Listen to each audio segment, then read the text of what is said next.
Guys, thank you so much for being here. I apologize for being late. I know I'm not on the screen yet. I'll be on the screen shortly. I may have lost track of where we were in this divorce drama saga. So I have been rewatching that to see where it ends, but it doesn't seem to match up with the ends that I have.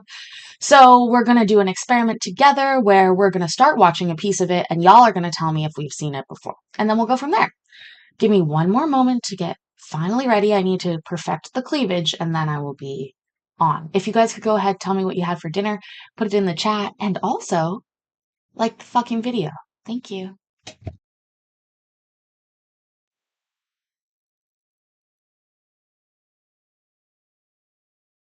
That was a bit aggressive, but I mean it.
Oh, Melanie, she borrowed your outfit?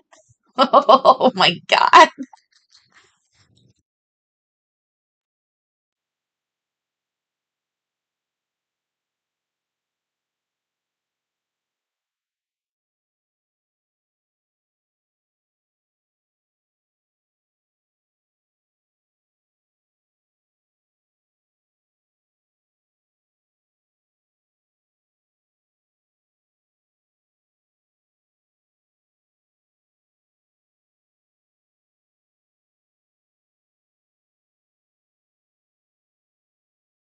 Okay, let's try this out. Let's see what we can do. Shall we?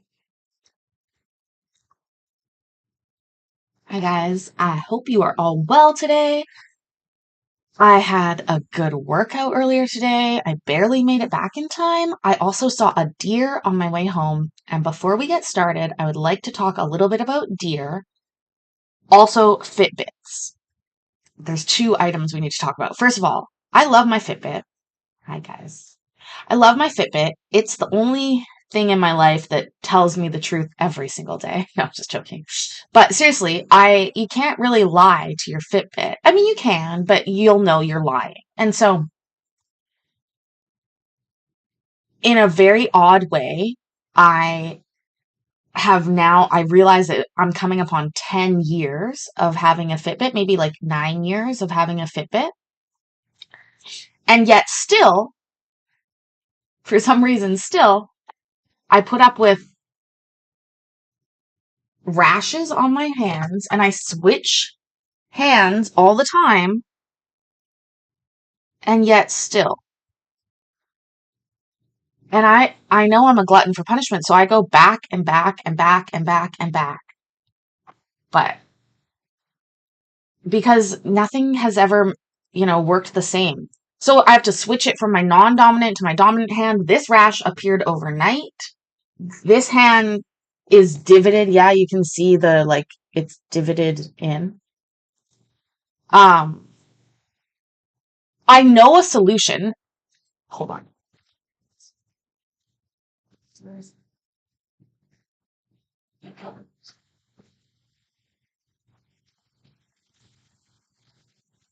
Okay, I knew a solution, but I can't find it right now.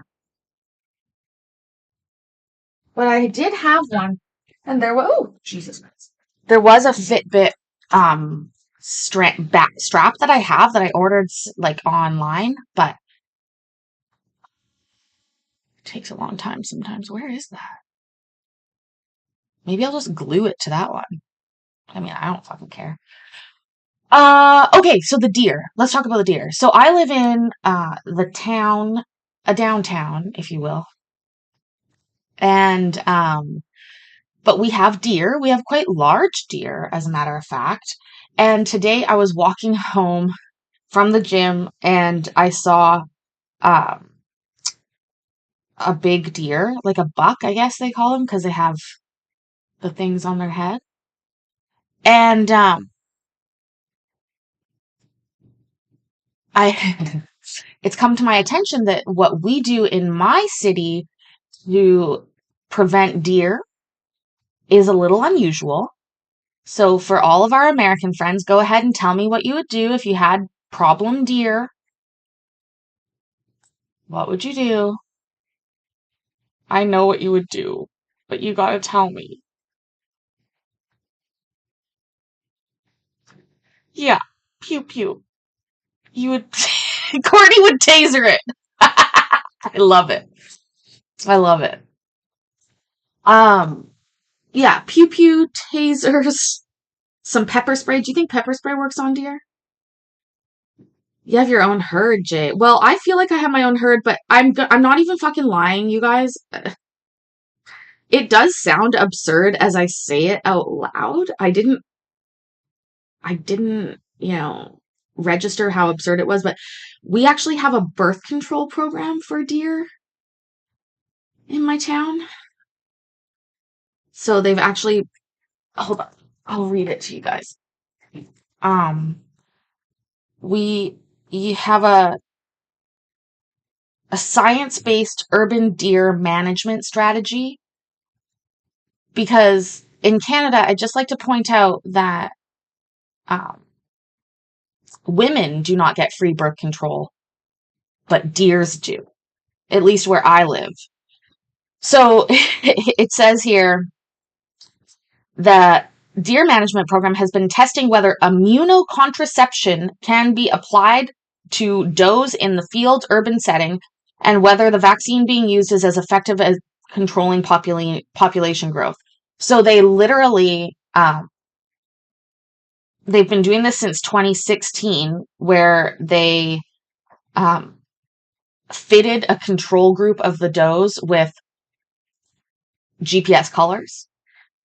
Then in 2019, they finally administered the immunocontraception to the deer. 60 deers were administered the contraception, and they were marked with colored tags in both ears and a colored collar to allow for individual identification.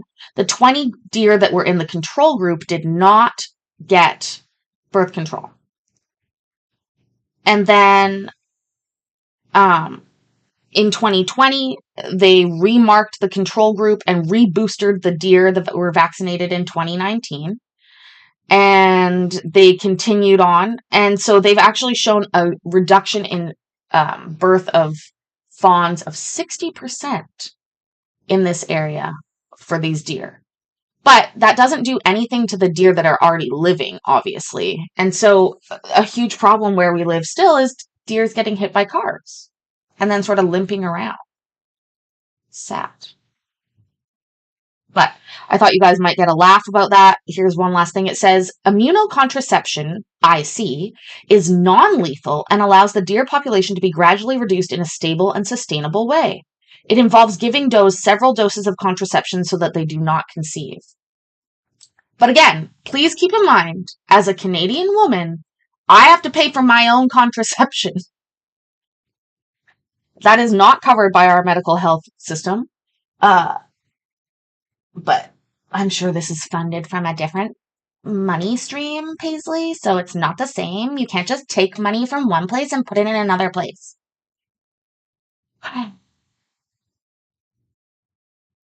Anyways, we're gonna get weird, fucked up deer. We're trying to get no deer. We want them gone.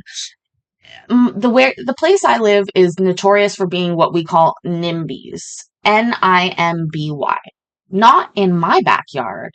So these people will acknowledge that deer have to live somewhere, that homeless people have to go somewhere, that cruise ships have to dock somewhere, that tourists have to view somewhere, but not in my backyard.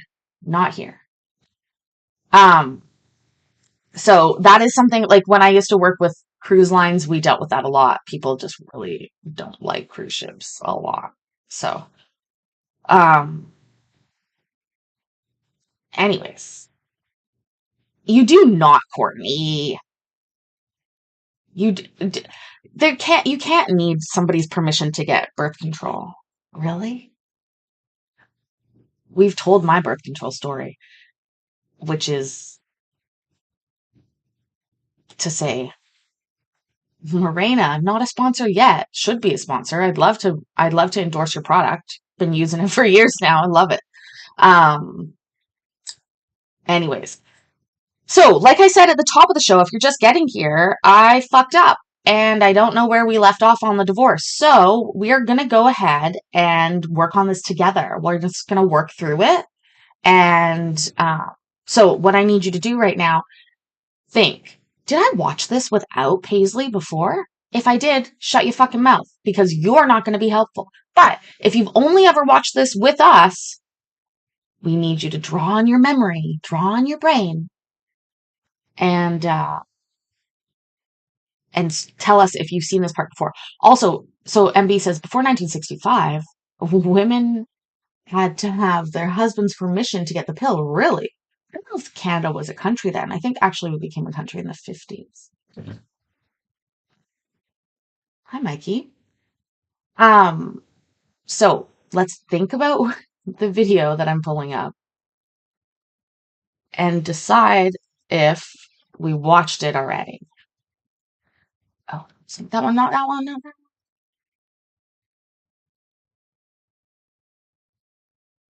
Also, Mikey, I was just talking about deer. I don't know if you heard, but apparently you guys just pew pew deer all the time. We give them birth control. Yes, I have arrived, he said.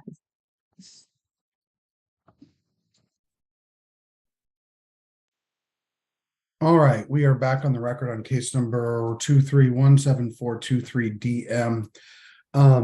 Plaintiff rested before we went off the record. Hold on. Very good point, Lisa B. Ask a bunch of stoned fucks which point we were at. First of all, we were at the end. We were at the end. But do you notice the screen here? The screen here, for some reason, stupidly, has cut off the numbers that I would use to sort out where we're at. Okay? So we can blame Larry for that. Fuck you, Larry. Thank you for that so much. I said, fuck you, Larry. Um, you have a hunting season. Oh, yeah. No. I literally did go back to the last video that we watched of this and watch the end of it. I think we're here, but we'll see how we do. If we've already, I thought we were nearing, I thought so too, MB, but what we have here feels like,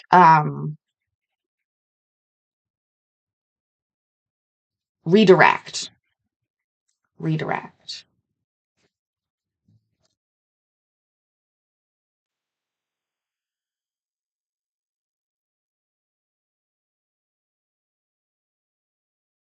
Okay, hold on. I'm going to scrub to the very end of this and just check something because they were talking about so this is him talking him, to his lawyer. So this is still direct. I think we are at the end of this. Let's just see if he whines about how much it costs for hockey here. The daughters without Jan. Never anything. Even in Mrs. Clisherman's trial brief that is dated July 11th, did she make any such allegations in there about physical abuse of the children, sexual grooming behaviors, anything like that? No. No accusations at all. You think Lori's cute? Which one? The Lori on the bottom, Mikey? You love a blonde.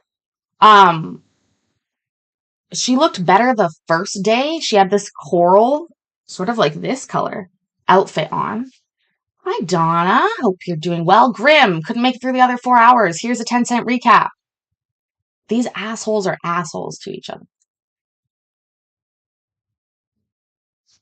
That's all I can say. I have a vague, recollection of the mom accusing the dad of trying to get the child to shave him.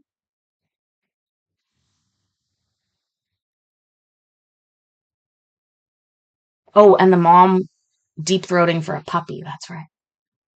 That's right. Cool case. Cool case. So None. CPS, and then even talking to CPS, was there any allegations of physical abuse of the children? No.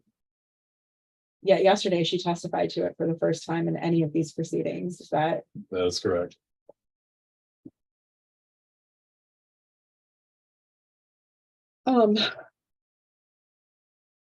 I have quite a bit more. I don't know if we can take a 5-minute break. Sure, just give me a sec. Yeah, I'll finish my note in a second. Yeah.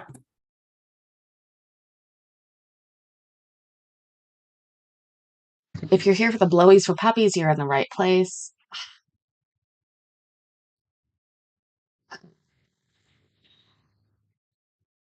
Do we feel like we saw that before? You stopped here. I believe we stopped here too. I do. Let's go to the next one, which is the last one. But I have other stuff for us tonight too. This one isn't very long. Plus, I'm gonna have to keep watching this channel to see if it gets on here again. We're back on the record on case number 2317423 DM. Ms. Schmelzer. Thank you. Mr. Kuzman, obviously you're still under oath. We took a short break. I want to turn your attention to some of the best interest factors at this point. Can you please explain the love, affection, and sort of emotional ties that exist between your children and yourself? If you can. I know it's kind of a... I'm very close to each one of them. I hug them. I love on them. Okay, we talked about loving on the other day, and I've learned what that means. That is definitely a southern turn of phrase, I guess. Definitely not something you would hear used here. Here, H-E-A-R, used here, H-E-R-E. That he loves on them. But it's growing on me. I find that sort of cute.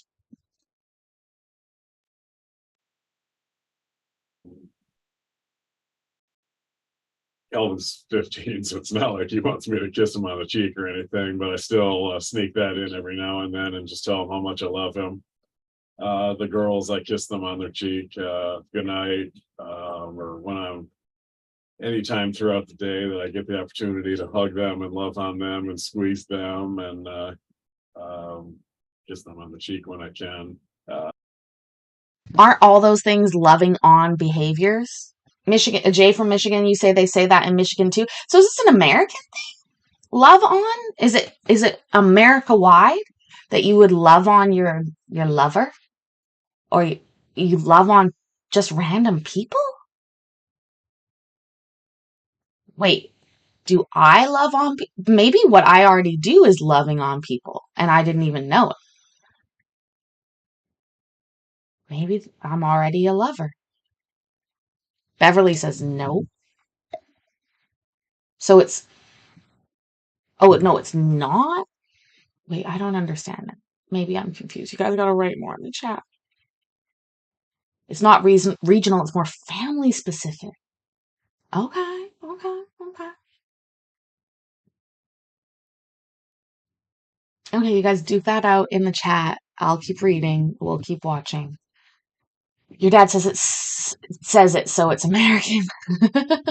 But that's not fair because if I say something, it doesn't mean it's Canadian necessarily. I wasn't even born in Canada. I love to give them all the attention that they've ever wanted and ever needed and more. Sir. What an offer. All the attention I've ever wanted and needed. I don't think you have the time. I want to give them everything that they've ever wanted and needed. I would do absolutely anything for my kids. They are everything to me. And I love them more than anything. Do your kids ever come to you? And again, we can't really talk about what they say, but do they come to you with like friend problems, school problems? They talk to you about that kind of stuff, those topics. Yes, they do. And you testified that, you talk to them daily, even through this separation and sort of change in the family structure.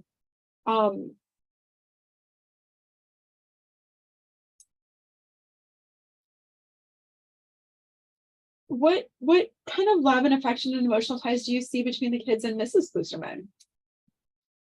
All the same things. Jen's a great mom. A fantastic mom. I don't always love her style and how she does things, but she loves them more than anything. She loves on them or loves them? Does love on somebody mean more than to love them? And B, I don't think he could have said opposite because it's obvious they both love their kids. Like, I don't know why we're spending fucking time on this. Oh, you both love your kids? No fucking shit. I think when it comes to being a mother, I think she's amazing. And she loves on them. She hugs them. She's always there for them. Both of us would do absolutely anything for the three of them. It's the same. It's the same. We try to be there for them in everything we can. And that sort of leads into the next, I guess, question. Do you have the capacity and disposition to give the children love and affection? Absolutely. Actually, no, I'm a black hole of hatred and misery. And so if you would like me to do that, that's asking a lot. Like, what the fuck is he gonna say? Do you have the capacity and disposition to guide the children in their education? Absolutely. Mrs. Klusterman had testified that the children FaceTime or call her about their homework, even during your parenting time. You recall that testimony? Yes. And do they do that? Yes, because I motivate them push them to do that. Oh, if I was more organized, we would whip right back to the video that we saw of you motivating your child from the backseat of the car and that pitiful excuse of a mother. And I'll say that. I fucking fight me on it, lady, Mrs. Klusterman. Come and defend yourself on this as you sat there and filmed him screaming and didn't say a fucking word. Like I said before, that video would not have been the same video if I was filming it because he would have been fighting with me. Like, Jen is a great asset for them when they need help. Are there things that you're good at that help the kids that, maybe Mrs. Klusterman isn't? Yeah, absolutely. Is it kind of like we're two parents and we're working together to raise the kids? Yes. Okay. Do you refuse to help them with their homework? Never. Do you pay attention to the fact that they have homework and need? Absolutely. We eat dinner and if they have an event, we take them to that. I even try to get them to do their homework before they go to practice. Sometimes that doesn't work out. Kelvin's sometimes got two sports and he doesn't get back till late, but I absolutely question them over and over to make sure that it's all done, that they have it complete, that if they have any questions, to call Jen or ask me if I can do that. But I try to make it so that we're both available for the kids, but I absolutely I pay mean, attention to what they're doing and need to get done. And even though you guys are living in separate households now, and that kind of seems where the future is going, do you still see parenting as a collaborative process? absolutely. Duh. Did these questions come from the fucking lowball book of lame lawyer questions or something?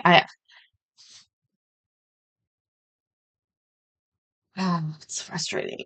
It's frustrating. This is all stuff this judge knows. This is stuff we know. If he says anything different, I mean, he would just be an idiot. We all go home and question our life choices after these cases. Graham. The judge looks intrigued because he's planning his next surf vacation, Vicky. You know that. He's literally mapping out different tides and when the best waves are going to be coming to the different beaches that he's going to. Would you ever not want your kids to call Mrs. Flusterman during your parenting time? No, I actually suggest it. I tell them, I know when they're with Jen, it bothers me when I don't. First of all, he is going to Hogwarts. I want to go back to Hogwarts. They still haven't sent me my letter, even after I went and got a wand. Hear them before bed. So I try to make sure that they contact her before they go to bed. So, I want them to have a fantastic relationship with her. okay. And with respect to schoolwork, Mrs. Flusterman testified that she gets the kids back on Sunday at 6 and they don't have their schoolwork done for Monday. Is that your experience? I mean, sometimes it depends on what we're doing. I mean, this past Sunday, I was in Sheboygan with Kelvin, and we actually got back about 10. Tell me we have heard this. We've absolutely heard Sheboygan, but this is the last fucking video. So he's just repeating himself now because I made a whole joke about Sheboygan. 10 to 6, actually. So when we got back, Kelvin got his stuff together. And Jen was there at 6 to pick up the kids. But if we're not running around for events, I would absolutely try to have them have their homework done, just because I want them to go home and have some fun time with Jen. I don't want it to be, oh, we just got to go home and do homework and it's bedtime or whatever. I mean, this past weekend, what was going on with the kids? Like, what was the activity? Friday night, I took Callie to Midland for a hockey game. Calvin plays JV and varsity football. He had a Friday night football game, but I was in Midland with Callie. We played in her game and drove back to Traverse City. My parents picked up Calvin from the home football game and took him home. Saturday morning, we got up by 7. We were up by 6 something and headed for Sheboygan. Calvin and I did. We headed to Sheboygan for 2 hockey games. Callie had a second game in Midland, and my parents took her to Midland for that game because I was going to be in Sheboygan. Sunday, Kelvin had 2 more games in Sheboygan, so we headed back to Sheboygan again.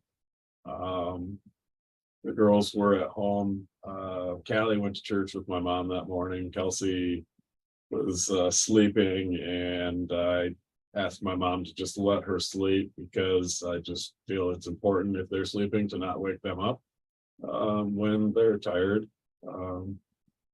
like that. Were there it was other a very busy weekend. Yeah, were there other busy weekends like that during the marriage that sometimes the kids didn't get to a couple different assignments? And we were pretty good at getting them to everything. Okay. So if one of your kids didn't have their assignments done on Sunday, was that normal or abnormal for a busy weekend? No, that's pretty common to not have it done until Sunday night. Like even during the marriage that Yeah, happened? that was pretty standard, that they waited until Sunday night to get it done. Is it intentional on your part to just leave that for Mrs. Klusterman to Oh, do? no, never. I wouldn't want that. You do that I'd just soon see them have it done. It just didn't work out this weekend. I mean, is it every weekend that you send them back with homework to do? No. Um, And Jen had made a statement that Kelvin had bad grades, or he missed 2 days a week and he had bad grades, and that happened to be during my time. Yet he was sick. We got the weekly email with his grades and they were down. He got the assignments done and his grades are right back up. I mean, that's what that is. It's really nice getting weekly updates and where they're at and what's missing and what he was able to get done. But he missed 2 days. 1000% disagree. Do not email me weekly about my child's assignments. Fucking handle that yourself. You're a teacher. School because he was sick that week. But he got it done, and his grades are right back up to where they should be, and where Jen and I expect them to be. And did you and Mrs. Fisherman work together to address that issue? Did you talk about it? Yes, we talked about it. I let Jen know that I would call the school and excuse him from his absences. I asked him what needed to be made up. I'm sure Jen did the same, and he got it done.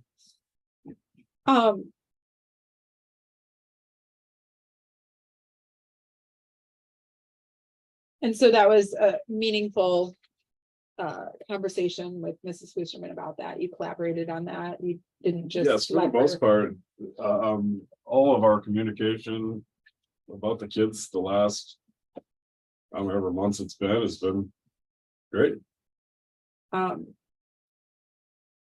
If you needed to, strike that. Has there been a time where you needed to address Calvin's academic performance other than he was sick? No, he's normally, I mean, there are times his grades might slip, but he wants all A's, so he can handle.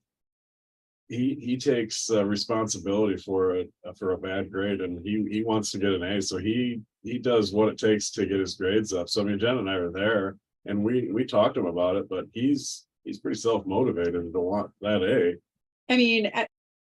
I mean, we've yelled at this child so much that he doesn't even want to be yelled at anymore. He literally knows if he don't come home with an A, we're gonna fucking lose it. So he better come home with A's.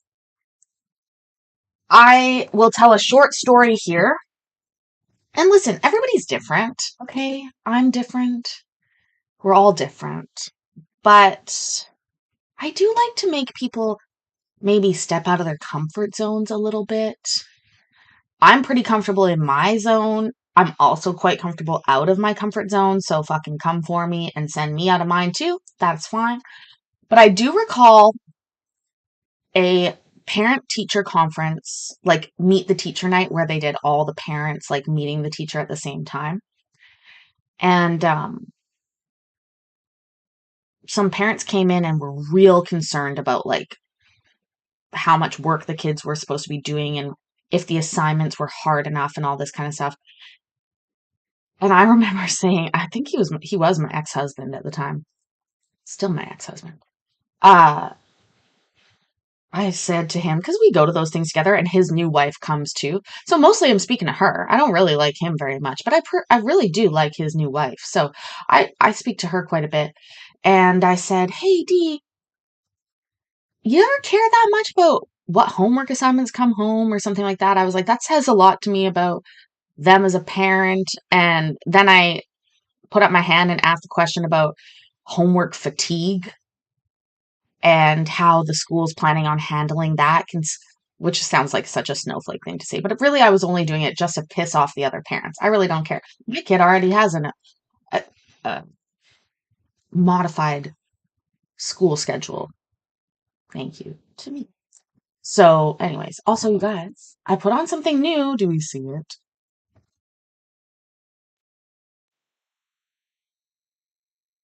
15 years old, who's responsible for doing the schoolwork? Oh, he is. I mean, as a parent, you can monitor that, right? Yeah, we monitor it, but again, it's up to him. I mean, I like to remind him that his ultimate goal is to play college football at some level. And I always tell him that grades now matter then. And if he wants to do that, what he does on the football field matters, but it matters just as much in the classroom. Have there ever been times where Calvin or any of the children have sort of gotten so busy with sports that academics shift a little bit? Yes. And how do you address that? It's my Harry Potter necklace and earrings. They're so cute. Maybe if I wear them, I'll get my letter. I mean, this fall, Calvin played on 2 football teams. He's playing JV and varsity. He played on this fall hockey team, and I actually didn't want the fall hockey team to happen because I thought it was just too much. I thought he needed to focus on football and school. So I think there's part of that also has made him slip a little bit. I think he's overly tired. Well, welcome to the club, buddy. Everybody's overly tired, except for perhaps Tin Man tonight, who's back from vacation. I'm assuming tomorrow you're going to be tired, baby, but tonight you might rest well. How was your vacation? Tell us as much as you want about it. I'm still pretending I'm on vacation. I don't know. I don't know what I'm doing. I'm still doing it. Also, Melanie, I love how I communicate with you too, boo. Um, Did you talk with Mrs. Klusterman about, does he need to sit out a game or something like that? yeah, I communicated with her about that. And I voiced that I didn't necessarily think that the fall hockey was the best idea, but I mean, Calvin wanted to do it. So we made the joint decision to let him do it. I don't think it was the best idea.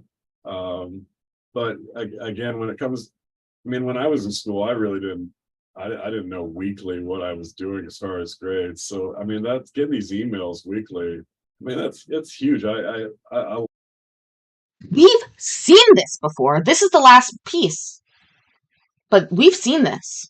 He said this in this tone to us. Whatever. I fucking hate these people already. I hate them all. I hate the court for allowing it to happen. I'm mad about it all. I'm mad about the lawyer. I'm mad. I'm just mad. love it. And I look forward to seeing where the kids are at. Callie's, I mean, always A's and B's. Hallie's always A's and B's. I know that. I already know that. Oh, what the fuck? My God, I'm gonna have to go back and rewatch all the old videos. Or we'll just forget about it and move on, which is probably what we'll do. Calvin's been A's and B's for the most part, other than when he missed a couple days of school. His grades slipped, but he got those assignments back in. His grades are right back up, and MB, if we're almost there, okay, there is 31 minutes left in this video. That's the last video we have. I don't have anything else. I did download all of them beforehand from the website, from the YouTube channel. So I'm positive I got everything that was posted, but that's all we got.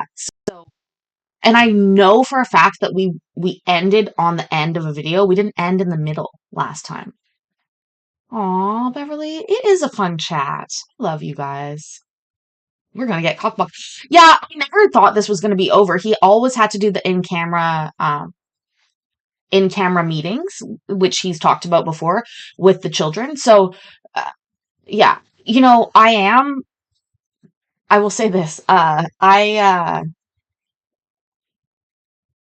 was at the sauna the other day after the gym, and my brain works different because I have aphantasia. So my brain doesn't see things, but my brain knows things and I don't know why. Right. And so I'm always looking at things, and I was sitting down and this man walked out of the change room and I looked and I said, that's so and so's dad. Now I know the name. I'm not going to dox the person, but I was like, that's so and so's dad. And I am a weirdo, so I wear my headphones into the sauna, and I took off. Hold on, I saw that it was fucking up. I'm a weirdo. I wear my headphones into the sauna, so I took off my headphone and I said, "Hey, you're so and so's dad." And he said, "Yeah." And then he came over and we sat down and we talked for like 20, 25 minutes.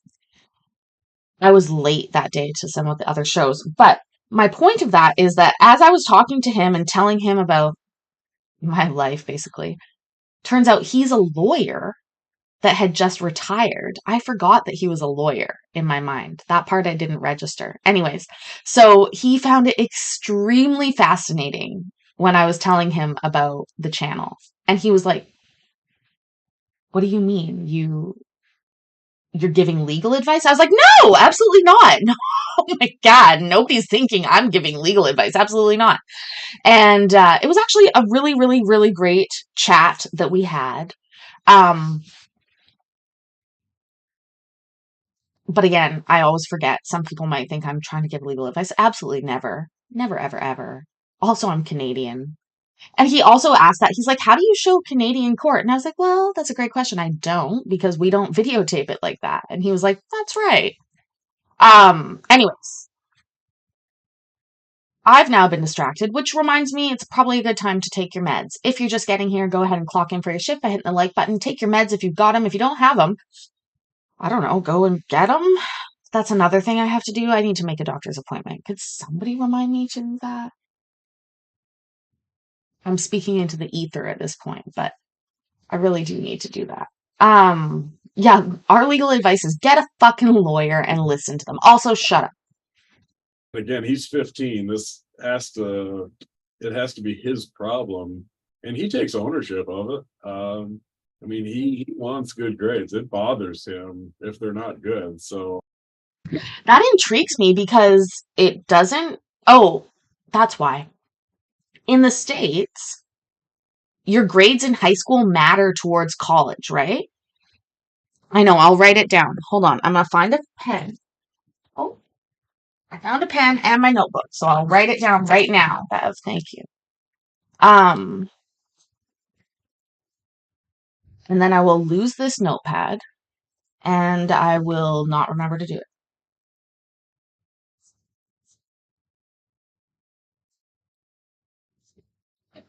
Okay.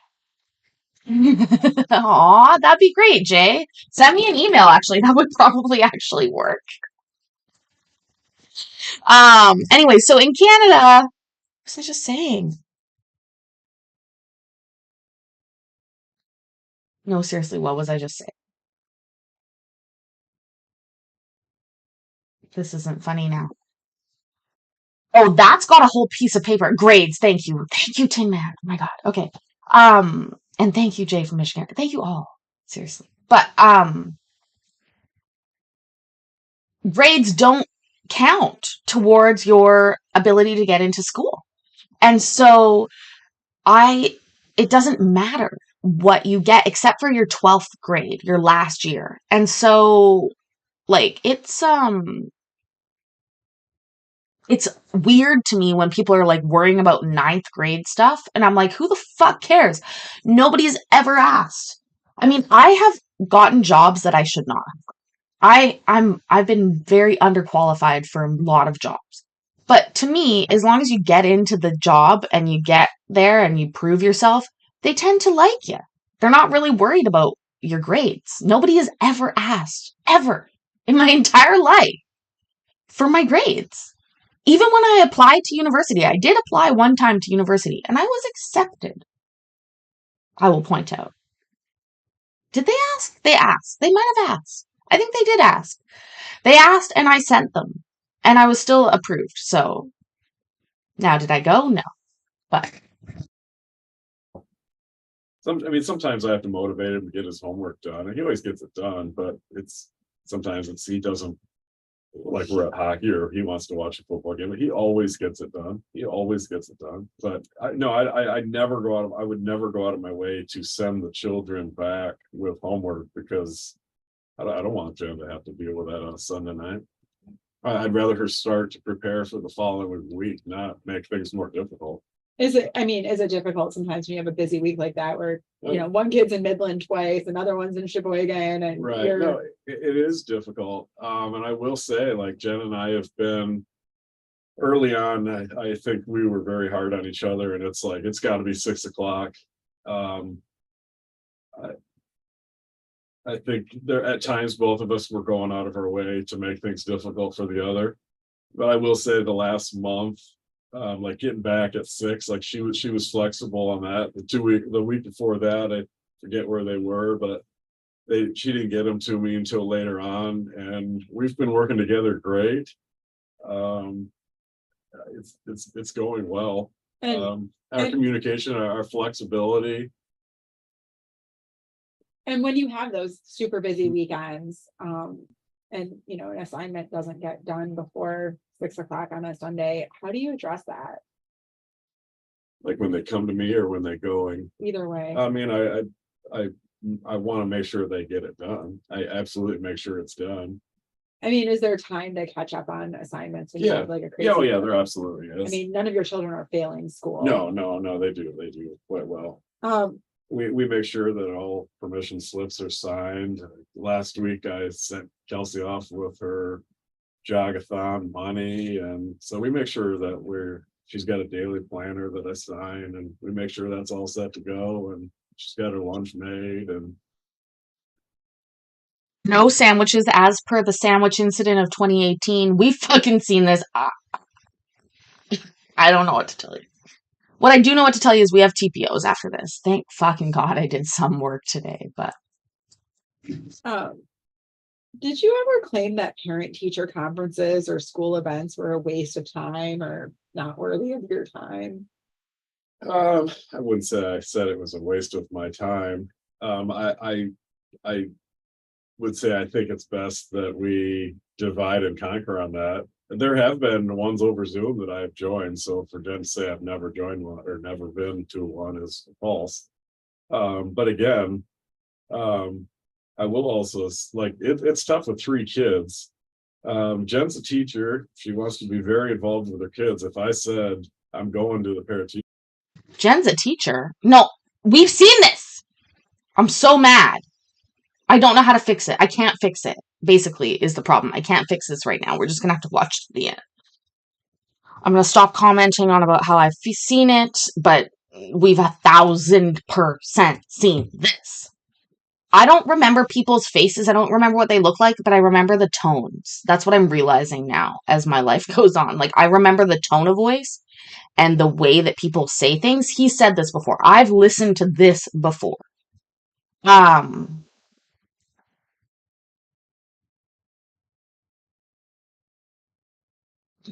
Let's just keep.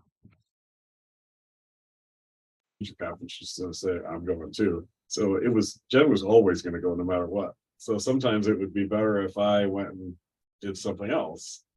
Well, did you have the kids in your case? I had the kids. If I'm taking them to another event, I mean, no, we never have a day off. It's 7 days a week during hockey season. We are at a rink pretty much. I mean, it's falling down a little bit, but it's every night of the week. I mean, somebody has to be somewhere. It's not like Jen and I ride together to go to practice. It's a parent and a kid. We divide and each have a role, and even that now. I mean, there's been times during Jen's parenting week that she has asked me if I can bring a kid to a place. I've asked her if she can do the same, and I feel like things are going along. Well, I would like to point out that y'all went ahead and chose an odd number. You have 3 kids, 2 adults. You're always outnumbered. You fucked.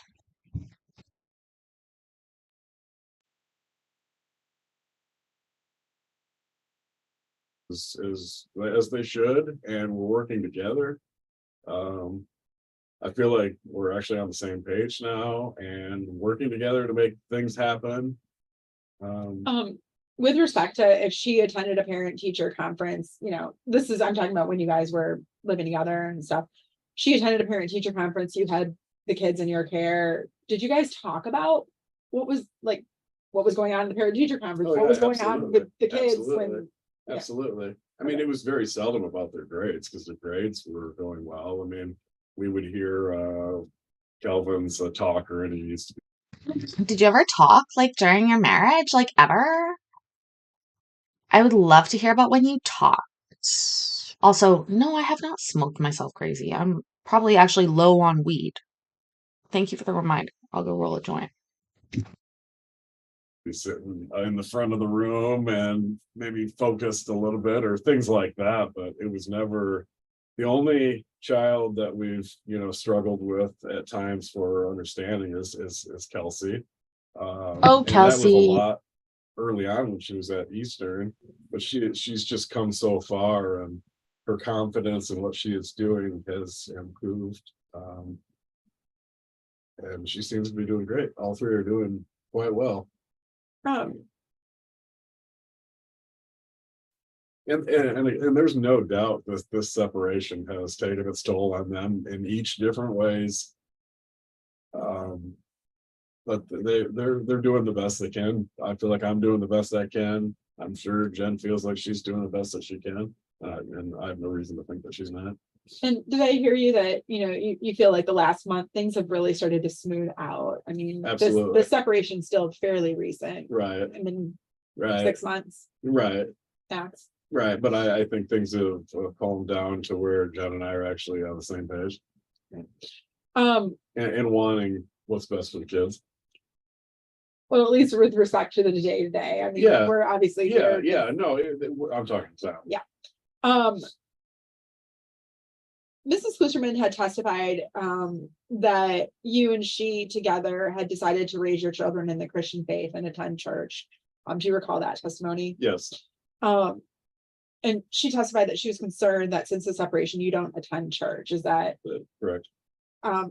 Do you not attend church? I have not been. When I made that comment to her on that video, when we first separated and I had the kids, she was definitely trying to tell me what to do. She told me that she expected me to take the kids to church. And I mean, yeah, it's a dumb thing to say. I don't think church is a waste of time. I've never thought that. I grew up in my grandparents started Faith Reformed Church. My parents have been there their whole Ooh, I might think it's a dumb idea. lives. I grew up there. I absolutely want my children there.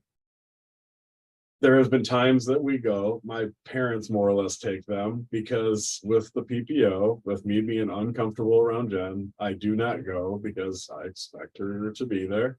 And then like this Sunday, I was gone for hockey. But no, I absolutely want my kids in church. Callie's doing a Bible study on Monday nights, and I've taken her to that, dropped her off, picked her up from that. I love that she's involved in that. We've gotten the kids, the Calvin and Callie, to go to youth group. Kelsey's even gone a couple times. Yeah, that was a dumb thing to say to Jen. I get tired of her telling me what to do. And when it was my parenting time, I didn't appreciate her telling me I needed to take the kids to church. We had gotten away from church between COVID and when we separated. There was very little church going. Yes, mainly hockey. Other times it was boating trips, Mackinac. Kids are tired. Jen and I are tired. Then all of a sudden we're separated and Jen's in church every week.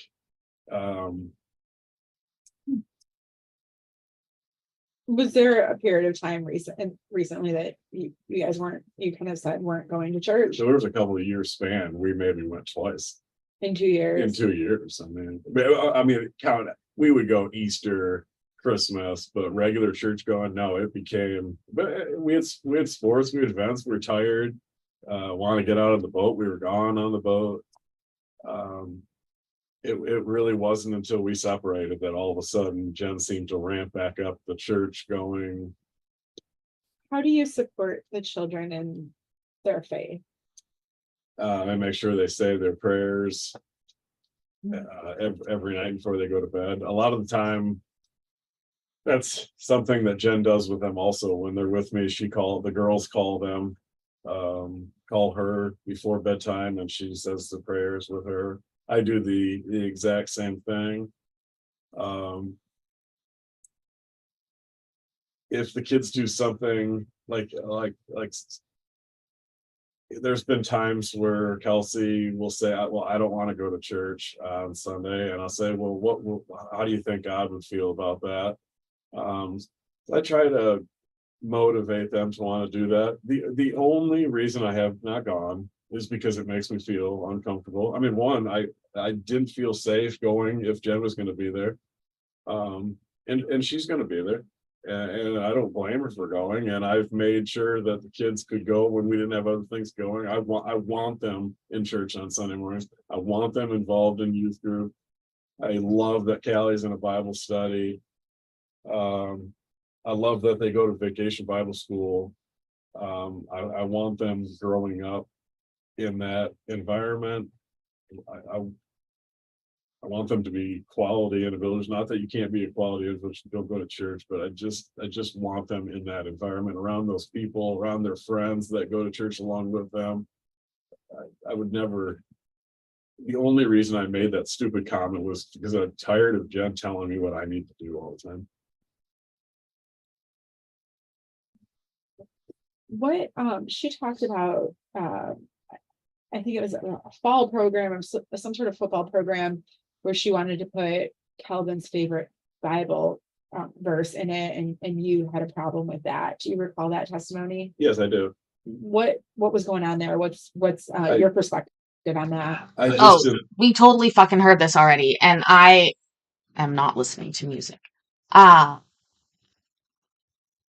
Whatever. We're just gonna finish it. Shut up. I think it was, if I remember correctly, it was Jen's idea. Calvin was okay with it. He did tell me that he. Objection, Your Honor. Okay. I didn't want to put him in that situation where kids would make fun of him, and I thought it was best to leave it out. I didn't think it was necessary. There was other ways for him to show his Christianity or his faith, and I just didn't think it was an appropriate spot to put it in. Had there been issues prior to that about kids teasing or something? I mean, I know he has said stuff at school that. I mean, all three kids have. Or the older two mainly have said they've been made fun of at times, and I remember being a kid, I was made fun of at times. When she says the word objection, Oh, I didn't hear. I'm sorry. I'm sorry. And we're talking about what the kid said. Yeah, I'm sorry. Has there been issues with bullying or teasing in school? The kids have been picked on, but not necessarily for that. If there's a situation that we can avoid, I'm going to try to avoid that situation. Well, I'm trying to understand what your state of mind was when you took that position, or why you had a concern about putting a Bible verse. And can if I can ask, your kids go to public school, right? They do. Not private. They're public school. Why was it an issue? I just didn't think it was necessary. I don't like things jammed down my throat as far as political beliefs or anything like that. And I just didn't think it was necessary to put something in that situation and put our child in a situation where maybe he's made fun of for something like that. Was it? I thought it was unnecessary. Was it? Did you voice that in like an angry, aggressive, I don't want my children to be known as Christians type of thing? No, not that at all. Jen and I discussed it. I just thought there were other ways. Did you feel like it was a peaceful discussion? It was an open discourse, or was it angry and controlling? And no, I think it was open. Jen told me what she thought. I told her what I thought, and we agreed that it was not necessary, and she didn't put it in there. Have you sent your children to like a Christian-based camp over the years in the summers? Yeah, I mean, they go to Bible school. This year was, I think, the first opportunity maybe that Calvin wanted to go to Lake Ann camp. And by no means did I not want him to go. I wanted him to go, but we have to make choices at some point. And with everything that's going on, I'm running out of money. And we're spending a ton of money on this divorce to take care of the kids, all their events, the houses, I mean, everything. I didn't have the money. I literally don't have the money. It had nothing to do with not wanting a kid to go to a certain event. At one point, Jen offered up, well, maybe our parents could pay for it. My parents have done a lot for me. I can't go ask them for more money. And then it just fell apart, and I never heard another word about it. I thought, if I remember correctly, I even agreed to it, and then I just never heard anything about it. Have you ever denied the children's expression of their faith? Never. No, never. Calvin told me he You painted. guys talked I'm about sorry. like, I it's- saw something on Calvin's hand that he had at the game in it. Fantastic. I love it. What did it look like? Was it a Christian symbol Yes, or something? yeah, it was Okay. his Bible verse. I Okay. saw it when I got home that night from Midland. It was on his hand. Not a problem. You Not a supported problem. him. Absolutely. If he wants to talk about his faith, or any of the children talk about their faith, do you have talks about that? Yeah, absolutely. I never tell them not to have those talks. Do you ever disparage your children for expressing feelings about their faith? No, never, never. Um, I actually was quite proud of him for doing that. Do you have the capacity and disposition to provide the children with food and clothing? Absolutely. How do you do that?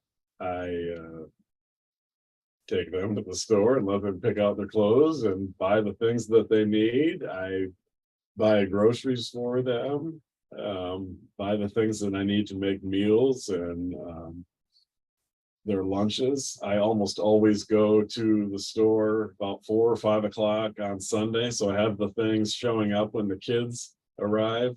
I quite often even text them and say, hey, is there anything that you want special? It's usually the same stuff. Callie wants peppers, Kelsey wants go-go squeeze and that kind of stuff, Funyuns or whatever. So I try to get those things along with the stuff that I need to make the meals and whatnot, the cereals that they want. Do you believe that Mrs. Klusterman has the capacity and disposition to provide the children with food and clothing? Yes, I do. Yes, I do.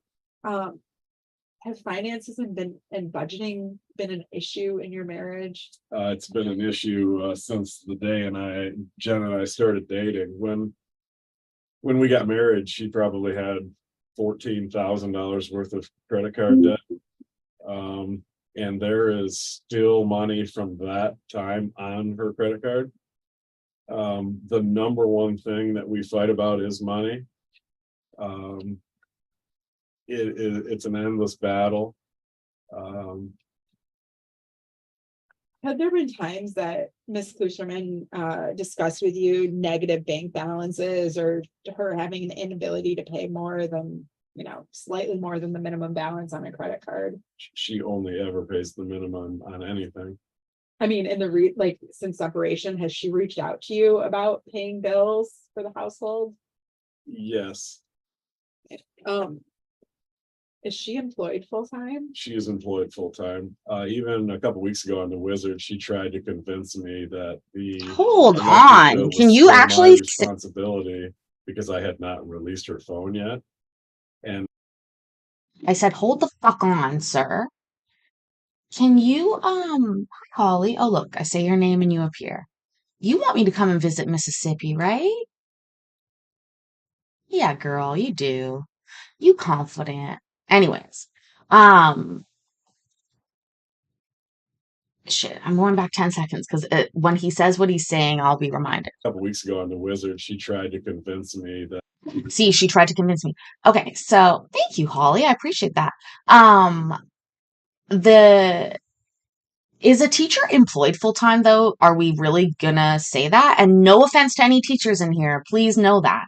My whole point is like when you are a teacher and you work 9 months of the year and you only get paid 9 months of the year, and the other 3 months you gotta fucking fend for yourself, are you fully employed? Or like I'm asking this question because in Canada you can sort of elect to take less money over the number of months but be paid the whole year. That's a great question. It's a great question. Is a teacher fully employed or are they like a contract worker? That the electric bill was still my responsibility because I had not released her phone yet. And when I said I would look into Ladies, let me just tell you right now, okay? Get you your own phone, okay? I've had my own phone since I was 14 years old. Humble brag. Yeah, paid the bill every fucking month for fucking, oh my God, too many years. 21 years? That's insane. No, that can't be right. 14, 24, 30. It is 21 years. Okay. Um, wow. First of all, I think my phone company owes me a thank you.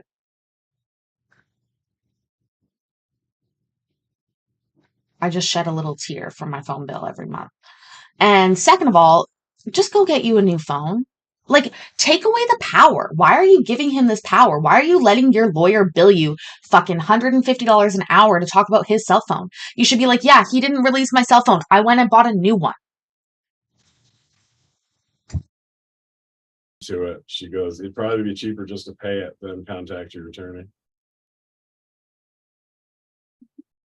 You believed that the electric bill was her It responsibility. was her responsibility, and I told her that it's her responsibility. And she, I'm embarrassed to say how much I paid for my last 2 phone bills. In fact, I could probably call and get it fixed, and that's what I should do. I don't want to do it, but I know I could. But $300 is too much per month. was asking you to pay it. She asked me to pay it. Even though finances have been tight at times, have your children ever gone without? They've never gone without anything. No, Okay. we both make sure that they're taken care of. Okay. You always- I do have concerns about Jen's spending moving forward, but that's on her and her family moving forward. Holly, I'm putting it on my list. I would love to knock out 3 in 1. Oh, 3 in 1. Love it. That 900 sex line does cost a lot, but that also pays me. So I don't tell anybody to stop calling the 900 line. I do hope she changes her ways. Because I want the best for her. I want the best for my kids. I want my kids in a good situation, but she's never gonna not let them eat or have them eat or have food for them. You don't have any I have concern. no concerns. Right. Do you have the capacity and disposition to provide the children with medical care? Absolutely. How have you done that in the past? Well, I mean, you're like taking the kids to their things. Anything? I've if the kids have an appointment, if I need to make an appointment, I will always make sure they get to their appointments. I feel like ever since we've been separated, there's been a little bit of hiding that from each other so that the other parent doesn't really know what's going on. There's definitely been some game. Okay, new series that I'm going to start called Threesomes, where I am going to go to New El Paso and be in Texas, New Mexico, and Mexico in one day, and then also go visit Holly and be in Tennessee, Mississippi, and Arkansas. Is that the way you say that? Arkansas? In one day. If anybody else can get me other threesomes that I can get to in one day as a state, please let me know, because that is now happening. I know how to say Arkansas, but I feel like saying Arkansas.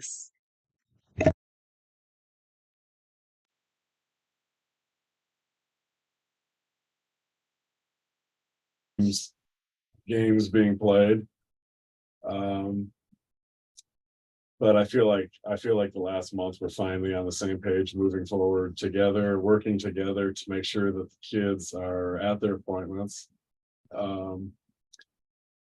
During the parenting time this late summer, I took the older two to get their sports physicals and their my child visits and checkups. And I've taken the kids to the orthodontist, and I have no problem making appointments and getting them the appointments that they need.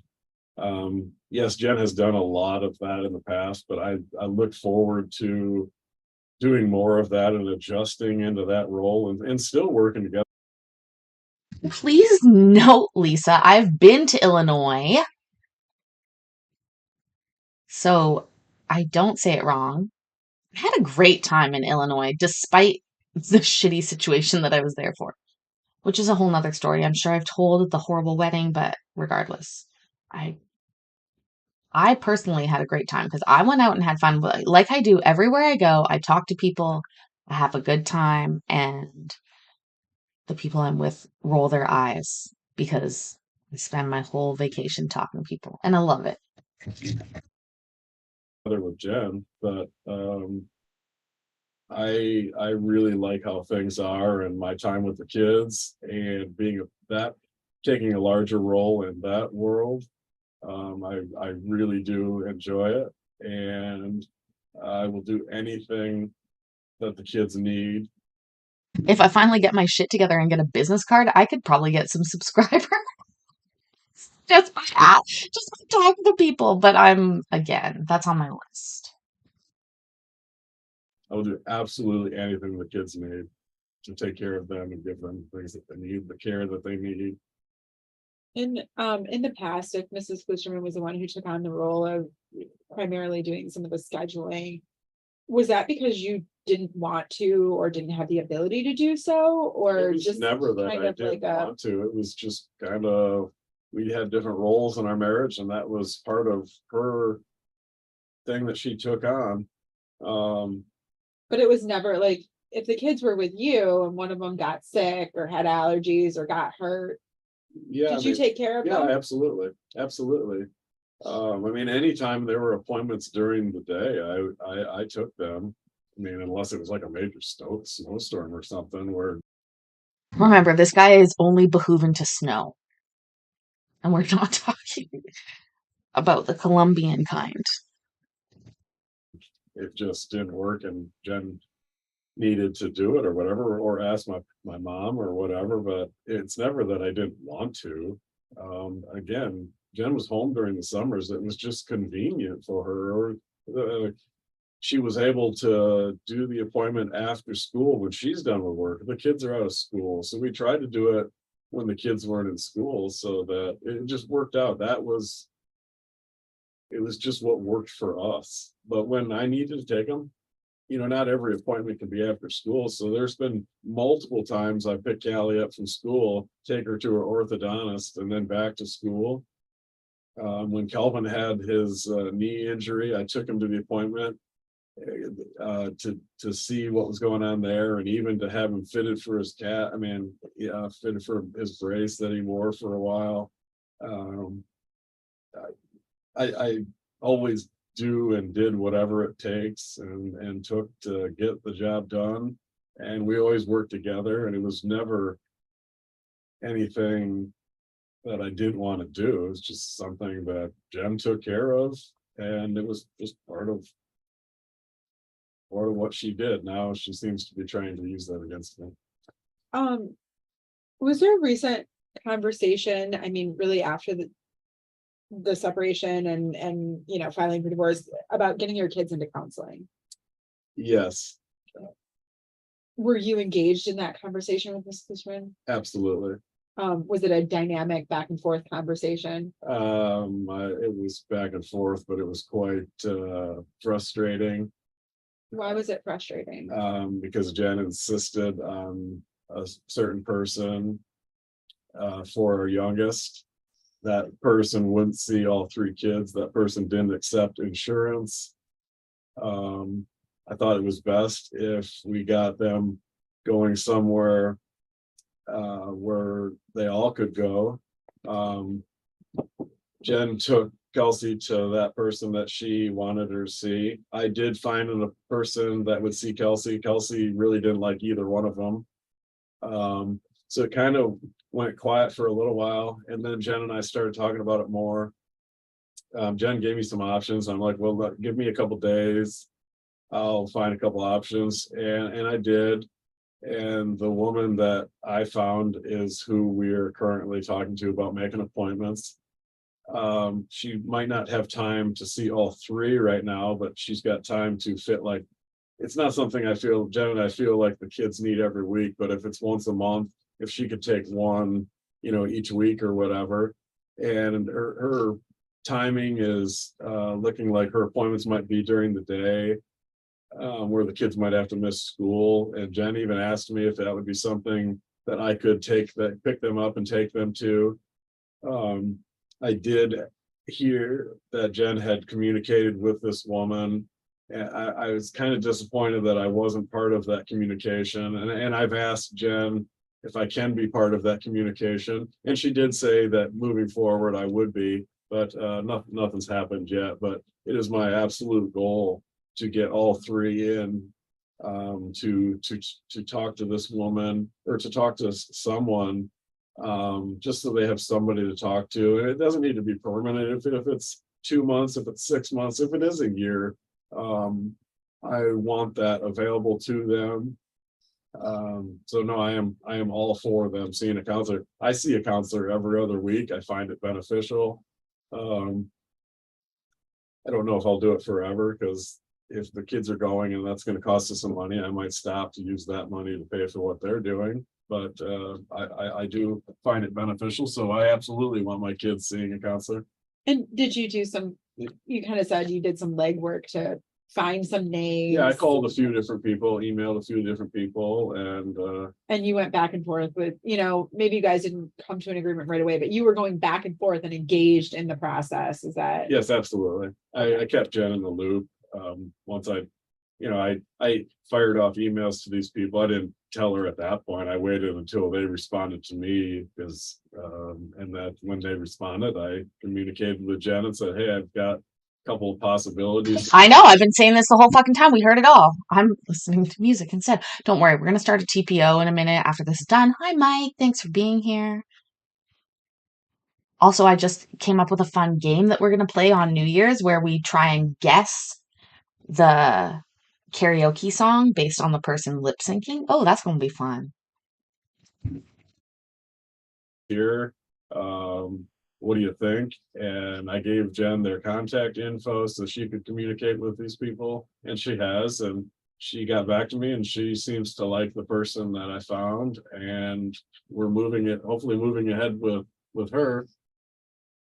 What about it's a little bit different, but purchasing sporting equipment or sporting gear or clothes? Ms. Klusterman said in her testimony she primarily does that. Do you participate in doing that as well?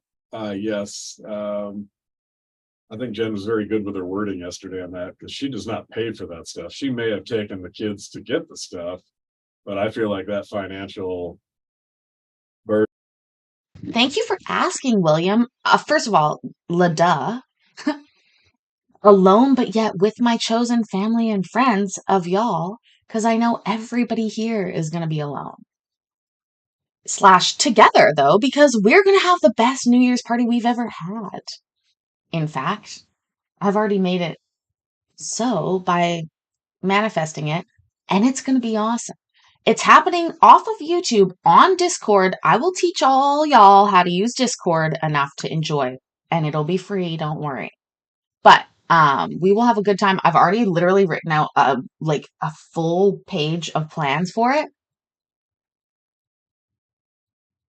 When I put something in my mind, it makes it happen. Yeah, Mike, a few people maybe tickets should be $10. I don't know. We'll figure it.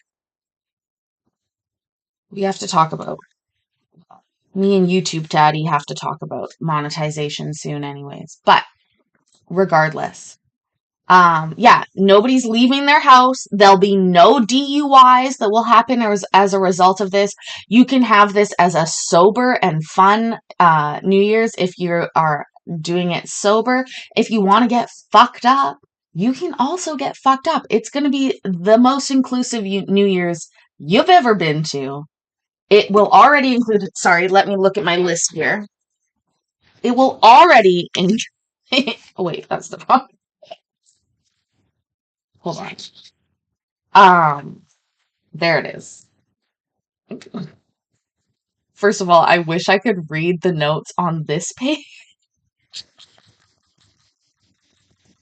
Oh, my brain was like, what the fuck kind of fucking New Year's party were you fucking writing down? Obviously, I'm taking notes of a case. That's what this is. Notes of a case. Anyways, on this side of the page, we have our New Year's Smash or Pass 2023 Would You Fuck Me list of 100 judges and judicial officials. Is it boogie time? I wrote that down.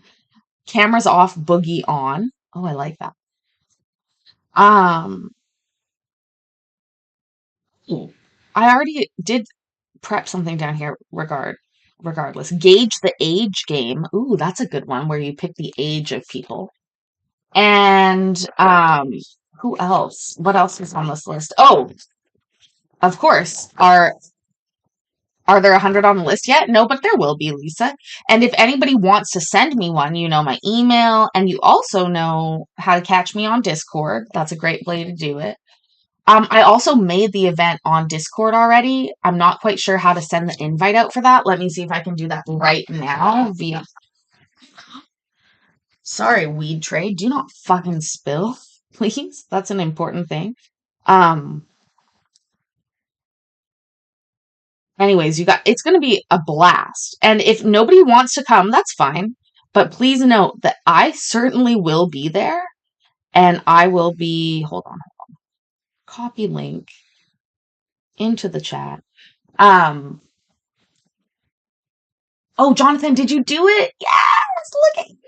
Will Larry be there? Larry will be there. Larry Beaver will be making an appearance because I just saw a replay of what I did there, which looked like I was jacking off a dick. Oh, and now I'm about to watch that replay again. Less dick-like, but still. Again, hold on. Less dick. There's the Discord link. I will go ahead and hit, oh, no, I will press it and leave. No, I will try and pin that link. Pin message. Anyways, like I said, it's going to be a blast. It is October, so we're planning well far ahead. That's the point. If, listen to me right now. If you have something better to do on New Year's, please go do it. Please go do it. Okay? But if all you're going to do on New Year's this year is what we all did last year and the number of years before, which is watch, if you're on the West Coast, watch twice the countdown, apathetically say, oh, Happy New Year's, and then like not kiss anybody you love because you're alone, then probably come to our New Year's party because we're going to have a lot of fun and we'll do it early. We'll do it the East Coast time, only jealously or only selfishly because I want to do both.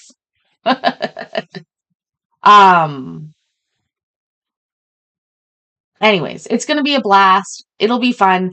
We will also have a few things that I want you to get ahead of time. So don't just check in on New Year's Eve, please.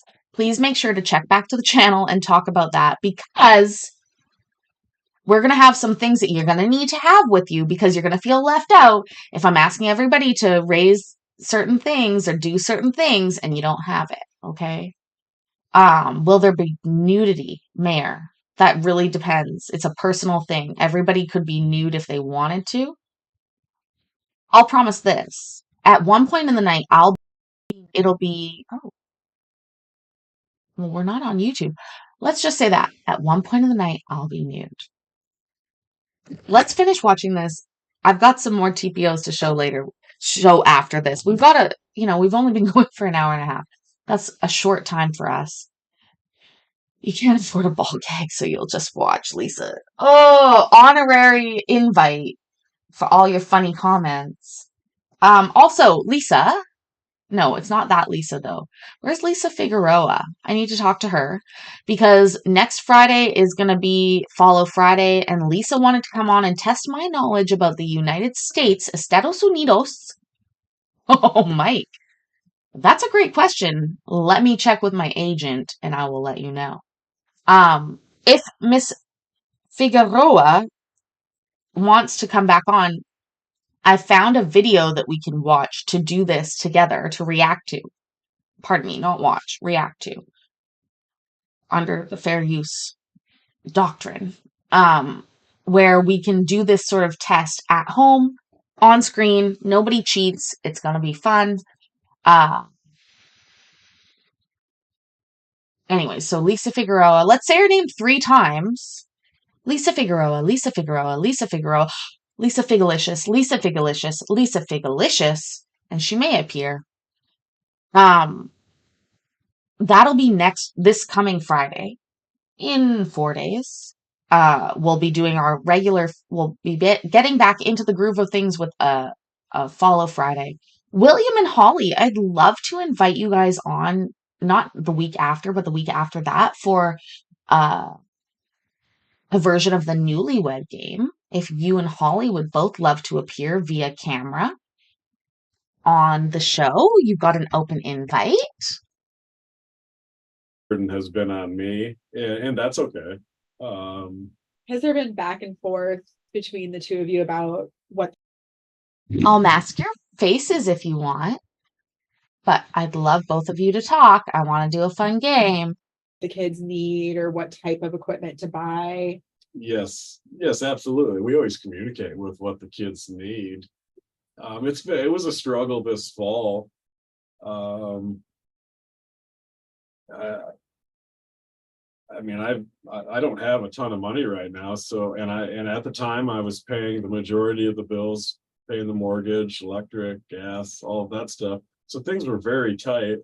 Again, Jen had a full-time job. She was trying to get me to give her money for the stuff. And some of that stuff I didn't find necessary. I did give her money at times for other stuff, or I gave kids cash directly, or I took them to buy what they need. But in the past, it's mainly been my responsibility. I mean, when we travel hockey, it's not uncommon to spend $1,000 on a weekend. I mean, the skates Kelvin needs here in the next 2 weeks are probably $1,000. He needs 2 sticks. That's $600. It's expensive stuff. The football cleats. Jen and I did split the football cleats, but it was a battle this fall because I feel like we're both just trying to be difficult. But again, we're on the same page. I hope I want that to continue. I don't want to not get along with Jen. I want to be the best parents we can be. I mean, when this divorce first started and status quo orders were put in place, that was that part of the same order where Judge Hamlin, denied her request for exclusive use of the home. Correct. And then we heard a couple weeks later you were out of the home. Right. Until you entered into an agreement. When did you enter into an agreement with her about paying the bills or paying the bills differently than the status quo order? That was the same time that she agreed to get rid of the PPO. So early September. Yes. So June through August, what bills were you paying for the household? I was paying the mortgage. I was paying Hold on, my brain was like counting further. June, July, August, 3 months. That's cute. electric, gas. I don't think there's anything else as far as the house. She was paying water and sewer and the garbage. I mean, proportionally, approximately how much were you paying towards that totality of the bills? I was probably paying over $2,000, and she may have been paying $100. What was she paying $100 on? Also, I'm happy to make a spot where the guys can go complain about their bad dates, but the ladies can complain there too. What should we call that place? What should we call that place where you complain? I'm sorry to hear that. I'm sorry to hear about everybody's bad dates. I've had bad dates. I've had great dates. No, don't fuck love, Mike. Hmm.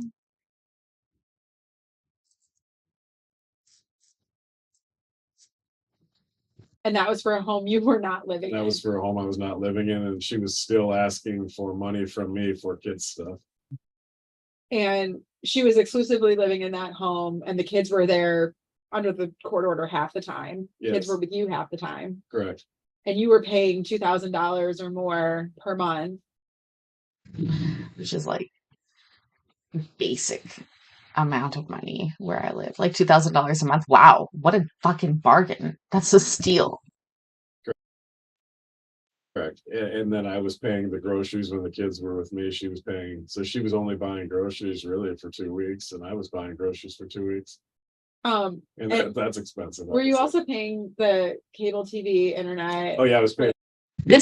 I'm just prepping everybody. This is going to say at the end, I need a 5-minute break, Judge, because none of us were able to figure out that we had already watched this. For the internet, and I pay for the phones. And then you also paid for internet for the home, for your parents' house. Yes, I got Spectrum and Netflix, so the kids could have internet and Netflix at where I'm staying.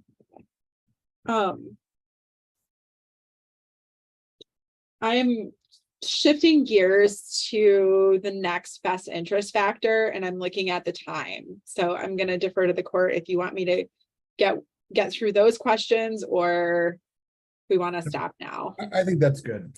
Okay. I do appreciate you letting me know. Just for the sake, I don't know if I said that's on the record or not, but this is for the in camera coming up 15 minutes. So I'm just trying to make sure we're all prepared for that. We'll continue on with this questioning at our next hearing. So we'll stand adjourned for today. Anything else that anyone wanted to put on the record before? Because I'm going to speak with the attorneys about some scheduling, see what sort of time we need, all that kind of stuff for the next time, so I can relay that to staff. But anything anyone wants to put on the record before I turn it all off? No, it seems like we're going into another. Okay, I guess we didn't hear it before. Can you fucking believe that? That was literally repeat. To the point where he made me a little crazy, thinking that I'd seen that before. Okay, first of all, we're going to go watch some Thurston County quickly, just a little bit. If you're just getting here, please clock in for your shift, hit the like button. It really helps me.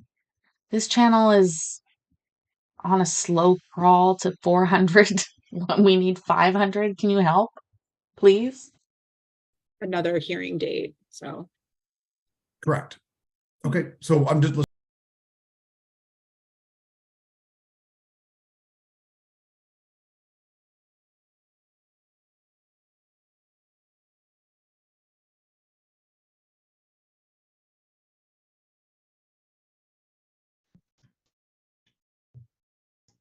And we're now on record and live streaming at Thurston County District Court for the morning calendar where we consider protection orders. Okay, so before we even get started, I'm just going to point out we are in Thurston County, which is in Washington State.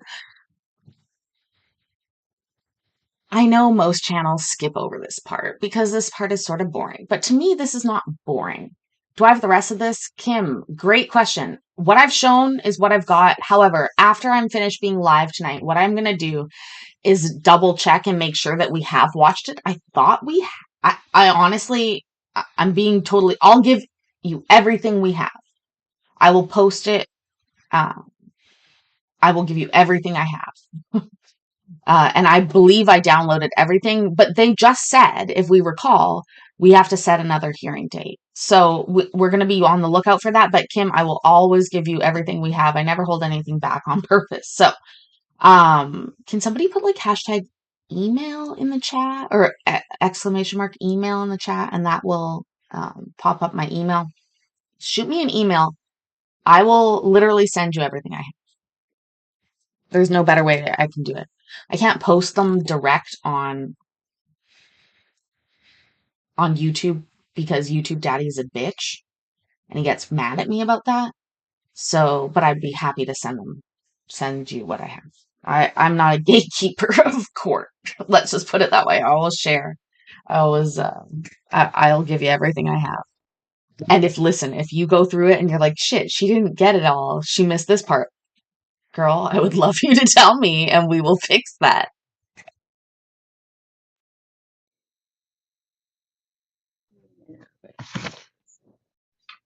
It's gonna take We control and ADHD see in this house, so we here. take all the help we can get. Let's just put it that way. Also, thank you for being here. We have our Spanish language interpreter somewhere. Oh, there you are. Hello. And your Are you name fucking kidding? is Stina. Yeah, that's your last name? Itewa. How do I? Nope. Our interpreter. Our interpreter will be in here closer to 10 o'clock. Okay. All right. If I Good. literally fucking tried. If I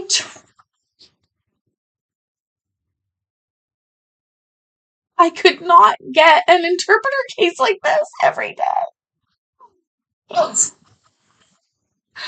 my god, it's become a trope, but it's honestly, I swear to God, I don't want it. I didn't do this. That's only one case we need them on, right? Yes. Right. Okay. Do you know who it is? Is it Mr. Santana again, or just wondering? Just so I know who to look for. Yeah, Mr. Santana. Okay. All right. Please finish up here. All right. So let's see. Is Amanda Wilhelm with us? Amanda Wilhelm. Yes, I'm here, Your Honor. Ms. Wilhelm. Okay, I find attendance very stressful. Even at school, I found attendance very stressful because my name is in the last part of the alphabet. And so you spend your entire, like, for some reason you think they're gonna miss you or what's gonna happen. I don't know. I get very stressed during attendance time, even though my last name was an R last name. So not exactly the end, but close to the end. And for some, it was like, you know, when they ask you a question and you're like thinking of your question and you're just praying that no, and you're praying to like Satan, I guess, because we all know I ain't going to fucking heaven, but you're praying to somebody that they don't say your answer in the meantime. And you're just like not listening to anybody else except to make sure they're not listening to you or they're not copying yours. For some reason, my name did that to me, even though my name is unique and nobody ever had that. Was present Christina Smith. Christina Smith. Present with counsel, Your Honor. Mr. Leone. All right. And then Eric Blacksmith. I am here this morning, Your Honor. Okay, where are you? There he is. All right, Mr. Blacksmith. Michael Burnham in the front row. Yeah, an S name for sure. You get it, right? Like those boss teachers who were like, we're gonna start the attendance from the back to the front. I was always like, I'm sorry, I'm not ready. I don't know what to do. And I'm like, you do know what to do. It's the same as when it's R. It's just coming sooner. Don't worry about it. You're in the courtroom. Yana Vera. Yana Vera. Yes, ma'am, I'm here. Oh, you're present. And we have Miss Itua in the courtroom. Let's see. Hugo Fernandez. There he is. Right. And Christian Villa Sanchez. I'm here, Your See Honor. you. There you are on Zoom. And Tyler Bridges. Tyler Bridges. Is Tyler Bridges present? Riley Lash. Riley Lash. Hold on, what am I saying that is so crunchy? Did I have a big class? Do your teachers not normally take attendance? Attendance is like a big thing. Our classes were big by the time they were taking. I mean, I guess in my early. No, I went to a tiny school. I went to a school that had 110 kids in it from grades kindergarten to 7. It was the same class for like 6 years. I never used my last name until I got to high school. And when I got to high school, first of all, teachers needed last names. I'd never called a teacher by their last name. Literally never in my life had I called a teacher by their last name. I'd call them first names. Louise, Larry, Marnie, Margot, Vivian. I'm remembering all their actual names. And that's what we called them. And then when I got into high school, I was like, hello, Pierre. And I remember the teacher was like, Pierre? What the fuck? And I was like, he's like, it's Mr. So-and-so to you. And I was like, oh, okay. Never experienced that before. It was a learning adjustment for me. I did not do well in high school. I did great in elementary school when they were like nurturing my individuality, but no, they did not like it when I was in high school. Not present either. Let's see, Tiffany Crosdill, you're in the courtroom. And James Humphreys. James Humphreys. Not present. Let's see, Teddy Mills. Teddy Mills. Not present. Amber Stewart. Amber Stewart. Not present. Tanya Tallerton. Here, Your Honor. Right. And Rachel Layton. Rachel Layton, not present. Francesca Haynes. Francesca Haynes, not Here, present. Your Honor. Oh, you are here. All right. And Cameron Blevins. Cameron Blevins. Not present. All right. Is 10 after 9. Got here.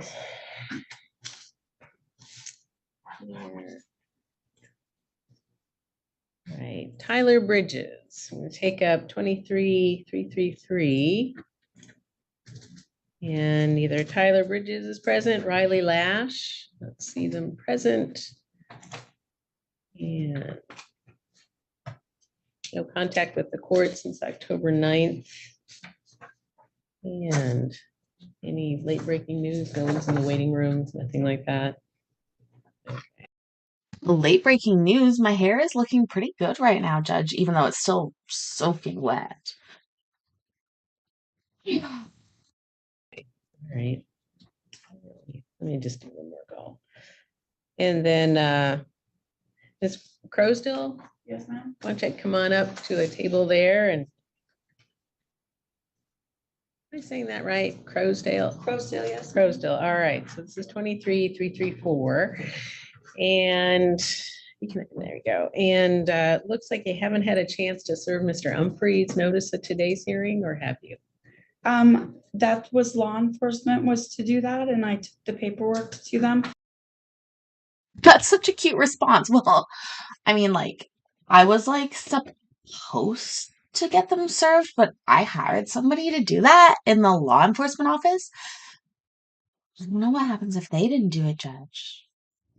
Also, I wish I actually had curly hair. Like, I'm doing the curly hair scrunch that girls do when they have curly hair, like in this wishful anticipation that my hair might scrunch up curly. It's not. There's no fucking way.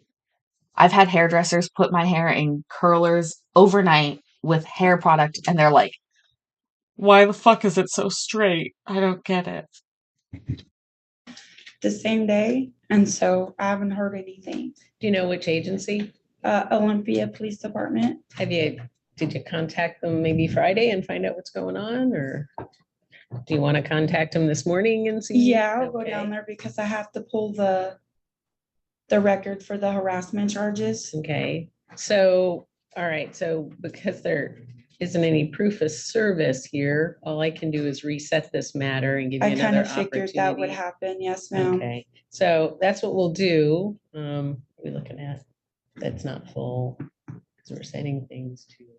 I know, Jonathan. I traveled with braids and I had curly hair for about 13 seconds. Yes, this week we'll be setting everything to. This And Grim's right. There's one single So straight whatever, tendency in my how body. many cases? in my hair. So I'm wondering, because we don't have to set this in 2 weeks.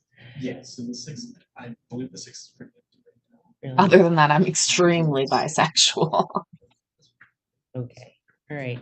So the earliest we could do this would be November 6th. That would give you 2 more weeks to give Okay. notice. All right, Okay. so we will do that. Now you've got to see that Mr. Humphrey served for that date with the notice, I'm most mad because lately I've been thinking that on vacation, the gyms might change their weights on purpose because impossible for how much I've been working out for me to weigh the amount that I weigh, and I'm like really mad about it. So I'm blaming a weight difference between Florida and here. all the information that you've provided to the court. Yes, ma'am. And so how do you want to do that? Do you want her to go back to civil to do that? You're going to hand her notice what? You're going to email? We can email it, or she really needs it today. She can Okay. get it. All right. So, I can wait for it here, ma'am. okay, so you Yeah. know where you're going. All right. And well, so then do I take that back down to the police department and then, okay, because I yes, have to be start added. again. Started, okay, Yeah, I for got you. November 6th. All right. okay, thank you. Thanks. That's it for today. And then, No, like my hair is wet right let's now. Like I did see, not Ms. dry it. Tallerton on Zoom, Ms. Tallerton. Yes, Your Honor. Okay, so this is case 23-336. Ms. Tallerton, then I don't see that you were you able to get service on Rachel Layton. No, I'm not. She is homeless, and so the sheriff's office can't serve her. And I was wondering if I could do a public announcement in like the paper or something. No. Okay, I do not like the resemblance. Either my hair comes down or I'm getting off the fucking screen. That was too much. Oh, in a bad way. Hair down. There we go. No resemblance now, even though our tits are about the same size on screen. Hi, Coffee. Welcome. Not at this stage. There has to be some greater effort to serve her. I What I have can a- do is reset the matter and keep this order in effect until that next date, 'cause this is our first time. We would set this, the earliest would be November 6th, or it could be any Monday thereafter. And that would give you some time. So, Yeah, I have because I know I can't physically, serve her. I Colonel Coffee, your master was here earlier. I heard that Mikey had you tied up in his kitchen tonight. He was here earlier. It's pretty late, though. He might be in bed. have a lot of people who are trying to find her that know her. so November 6th or November 13th, or what day are you be Go good? for 13th so that gives me a little bit longer. Okay, November 13th, Yeah. 9 o'clock in the morning, you can come by Zoom. And the order will remain in effect until then, till November 13. Okay. Okay, all right, so that's it. Then we will, are we gonna be emailing information? Emailing a new packet? We will email a new packet. That is so nice of Mikey to let you go, Coffee. He's a nice guy. I do have to say that. I met Mikey in Florida. One of the reasons I went down to Florida was for that meetup. You guys are too sweet. Calling me I'm gorgeous. And then I don't resemble her who's in court. Thank you. Really helping me get through my fall blues, if we will. Service packet that needs to be served on Ms. Layton, and then you take it from there, all right? Okay, thank you, Your Honor. All right, thank you. You can be on your way. Thank you. Later. Time to do that.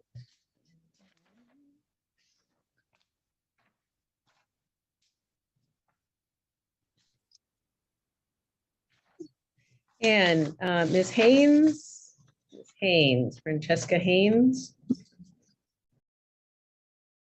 Francesca is such a name. Like, look at the Fitbit just came off, y'all.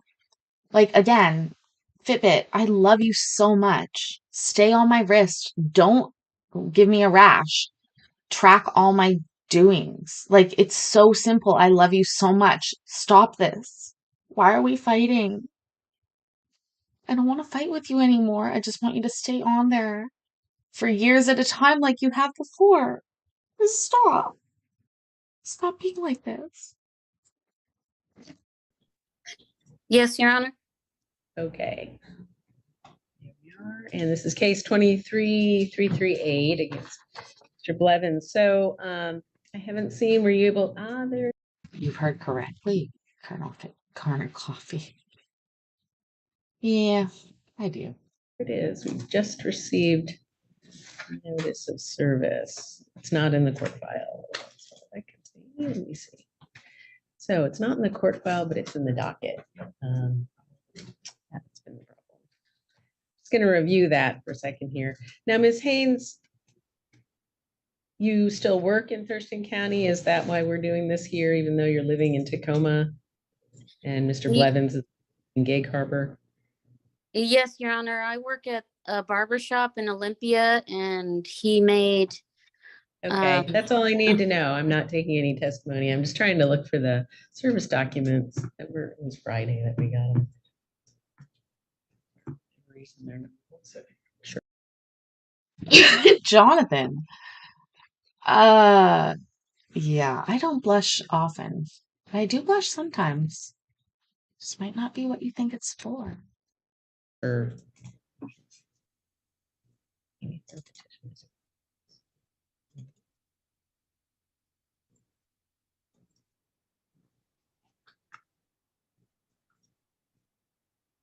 Right, Dana?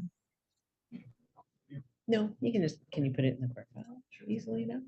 I can just.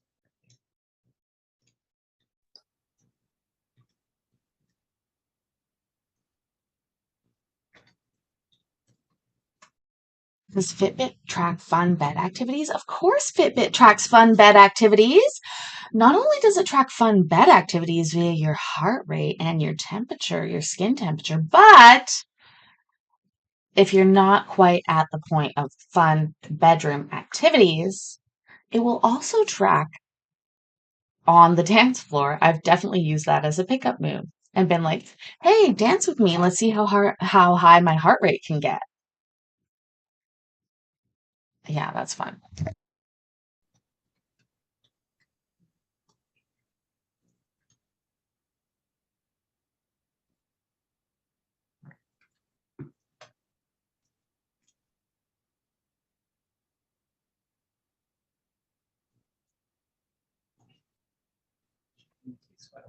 Great, thank you.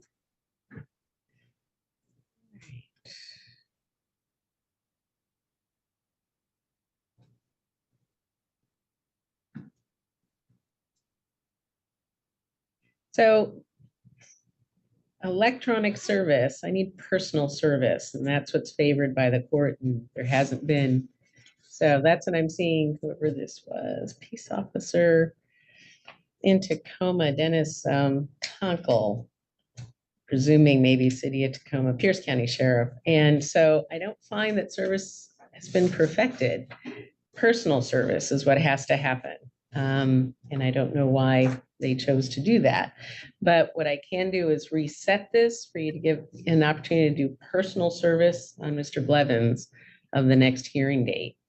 If you're going to have Pierce County Sheriff do that, you need to talk to them very particularly about personal service, not email to some unverified email ad. Well, Colonel Coffee, I heard the other day you're 25. That means I'm 10 years older than you. I don't feel 35, but I am. Address. So we're looking at November 6th, November 13, any Monday thereafter. What looks good to you? November 13th, Your Honor. Okay, November 13, order will stay in effect. And we'll email you information, the service packet for you. And then you take it from there and realize that it has to be personal service at this stage. And so you can also appear on November 13th by Zoom, start at 9 o'clock. Any questions there? No, Your Honor. Thank you. Thank you. You can be on your way.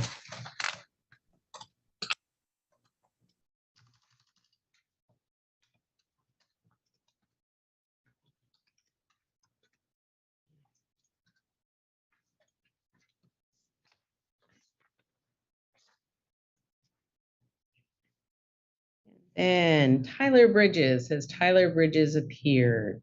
Tyler Bridges has not appeared. This is case number 23333.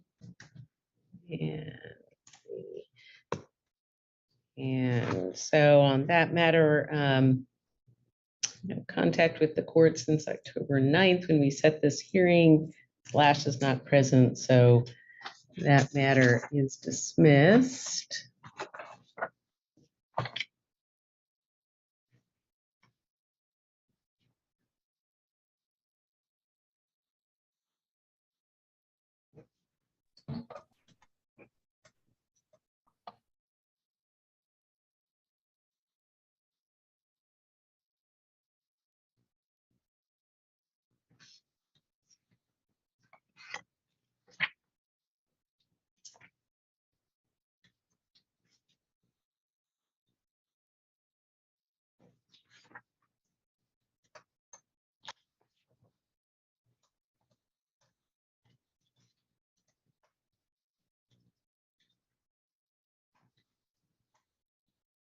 What is that? My chair was my chair.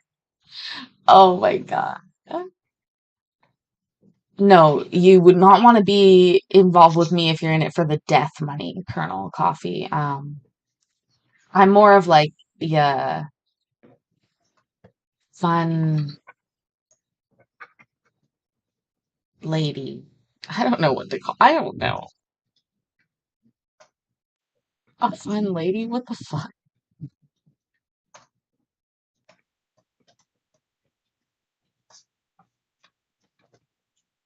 Please be white out. Please be white out. Please be white out. Please be white out.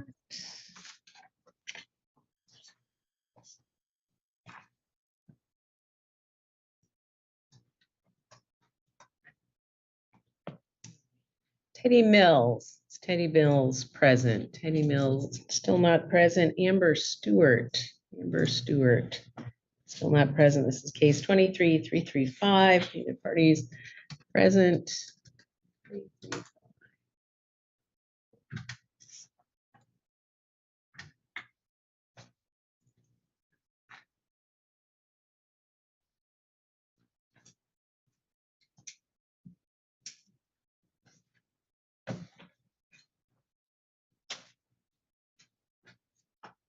It looks like this was served on Ms. Stewart. Temporary protection order, the hearing notice, the petition, hearing instructions, served on October 12th, but neither Ms.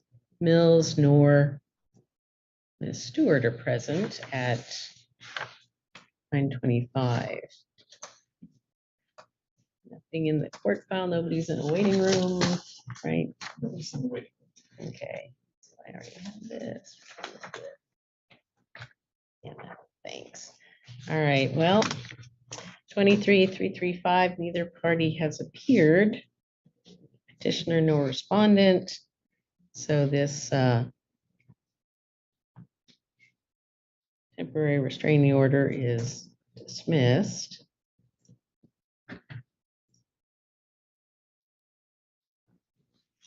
Dismissed. Dismissed. Dismissed. Dismissed.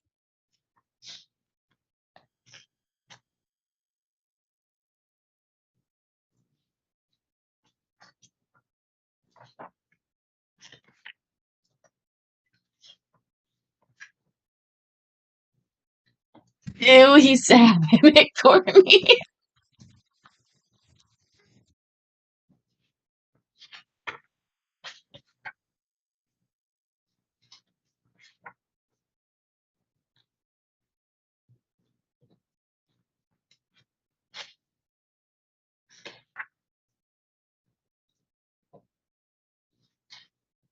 It was a big pile of cum, like so huge. Oh my God, this lady with a cream pie sat there earlier. That's what happened.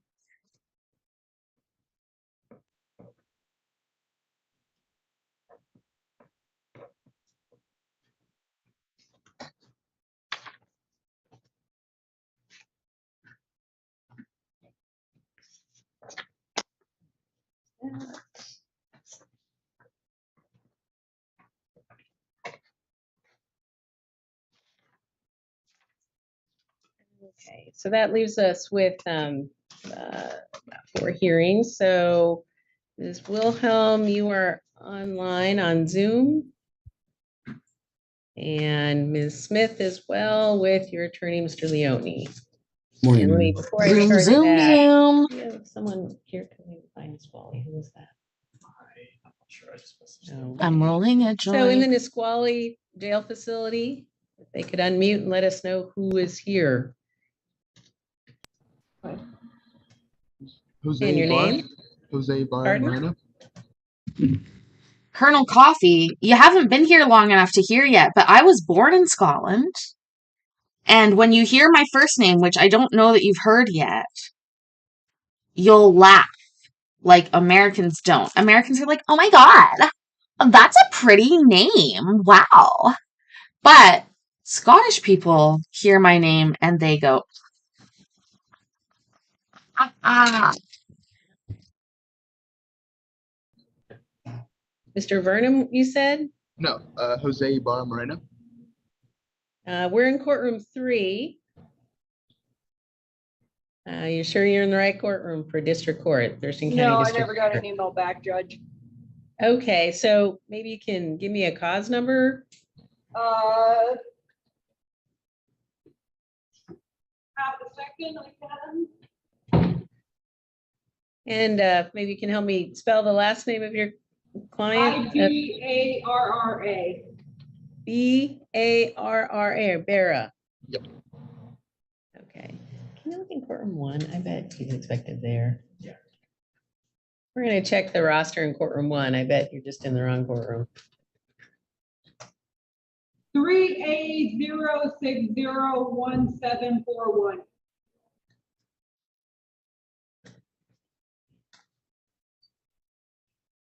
3A, are you ready? 3A 060 170 1741. 1741. Okay. It's Paisley Coffee. Did you not hear that?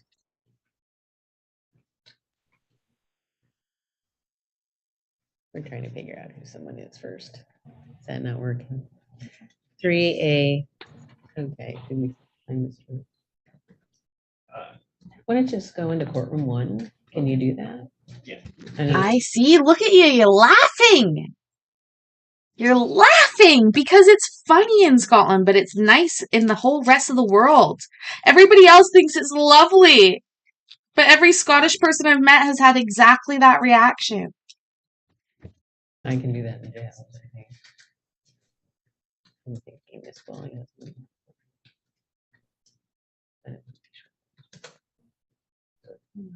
Courtroom 2, Judge, I found it. Thank you. All right, thanks. They figured it out. All right, so back to Ms. Wilhelm and Mr. Leone and your client, Ms. It's a fucking tune name. It's a tune name. It's a town name. Yes, it is a town name or a tune name, as you would say. I was born in Glasgow, And so there's really no excuse except that my mom's Canadian and I've grown up in Canada my whole life. So wherever you live, if you live somewhere, think of a small town nearby where you live, and that is the equivalent to Paisley.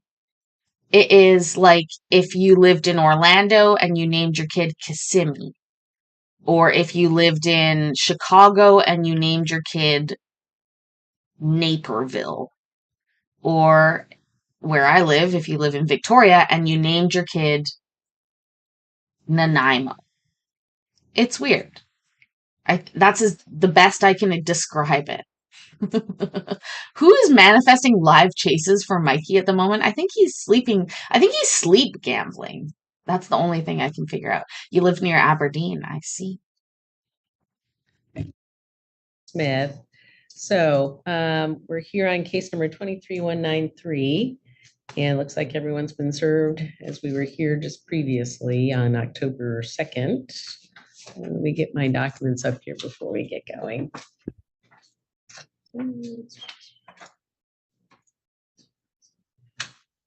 Erica made it. Hi, Erica. Oh, look, Mikey is up. All right.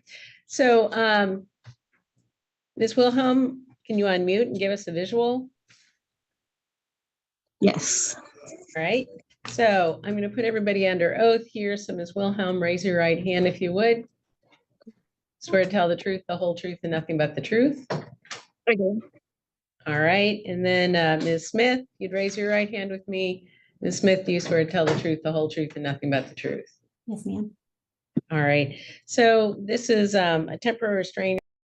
I do too. I'd also like to point out my hair is already flat from moments ago when I just scrunched it, and it looks so sort of like cute and sexy and scrunchy. It's already flat and straight. Order that was issued on behalf of Ms. Wilhelm against Ms. Smith. Mr. Leone, you're, I don't see a notice of appearance, but you've been here enough. I've been here, Your Honor, and I promise to perfect the record here and actually get that filed. I'm sorry about that. Okay. Andy here, so that's fine. And I think we can reset this from the second. And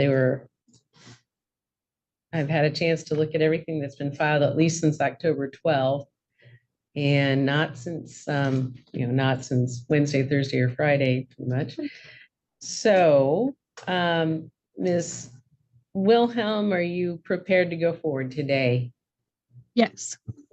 And Mr. Leone, prepared to go forward today? Yes, prepared to go forward. And Your Honor, I understand that 7105 does not have a mechanism for attorney's fees. However, the specific purpose of the last continuance was for the petitioner to provide the court with proof of damage to her business or additional witness statements going towards her business suffering on account of my client's actions. Unfortunately, nothing of that sort was filed. We could have had this case disposed 2 or 3 weeks ago now, and my client's here again on a show cause hearing, out of pocket for an attorney. So I would like the courts to consider or awarding terms for my appearance if my client prevails. All right, we'll pick that up if it comes to be. So then I've had a chance to look at everything that's been filed. You really go, and, Judge? Just going back to prepared for many cases, I always like to re-review. So yes, all right. So Ms. Wilhelm, you still want this order against Ms. Smith, is that correct? Yes, and I was under the impression that we continued so that I could file additional text messages that were between her and my ex. And I did file those, and I did personally take them to his office. Well, everybody's ready to go here. I haven't heard that. And I do see that. As I said, we got those about October 12th. So if you could kind of map out for me, you don't have to repeat everything you filed because there's, I've reviewed it all, but map out to me why you think an order should continue against Ms. Smith, how she has focused in on you, a knowing course of conduct that which actually caused you substantial emotional distress, that there's no legitimate and lawful purpose for this conduct, started at the Thurston County Fair. Well, that's what caused you to come to court, it sounds like. What do you want the court to consider about this? So just to recap, I did have a motion back in, I want to say February, that I started originally and that timed out. So that is when the harassment actually started. And then I did refile after the Thurston County Fair incident, as you see. And I'm sorry, the Thurston County Fair incident? I think we have seen this woman before. This just happened today. Also, look at the freeze frame on Christian Villa Sanchez. Look at his face. I apologize, Christian. I'm such a bitch. And then when I was going through my sexual assault hearing process in August, these new text messages that I have provided, those were a part of his exhibit, showing her for no context, just reaching out to him to provide him or to tell him, oh, you're a good man and she's crazy, and just basically stirring up more drama within a very. Oh, so because she's loving on your husband more than you are, you're mad at her? I don't know if that's an offense. Well, what do you guys think in the chat? If somebody is loving on your husband and you aren't, is that their fault or your fault? Contentious and traumatic case for me. So she clearly wants to go and just keep going after me in any way, shape, or form that she can. And that's very concerning to me because I don't believe that she will stop. And yes, it has caused damages to my business and emotional pain.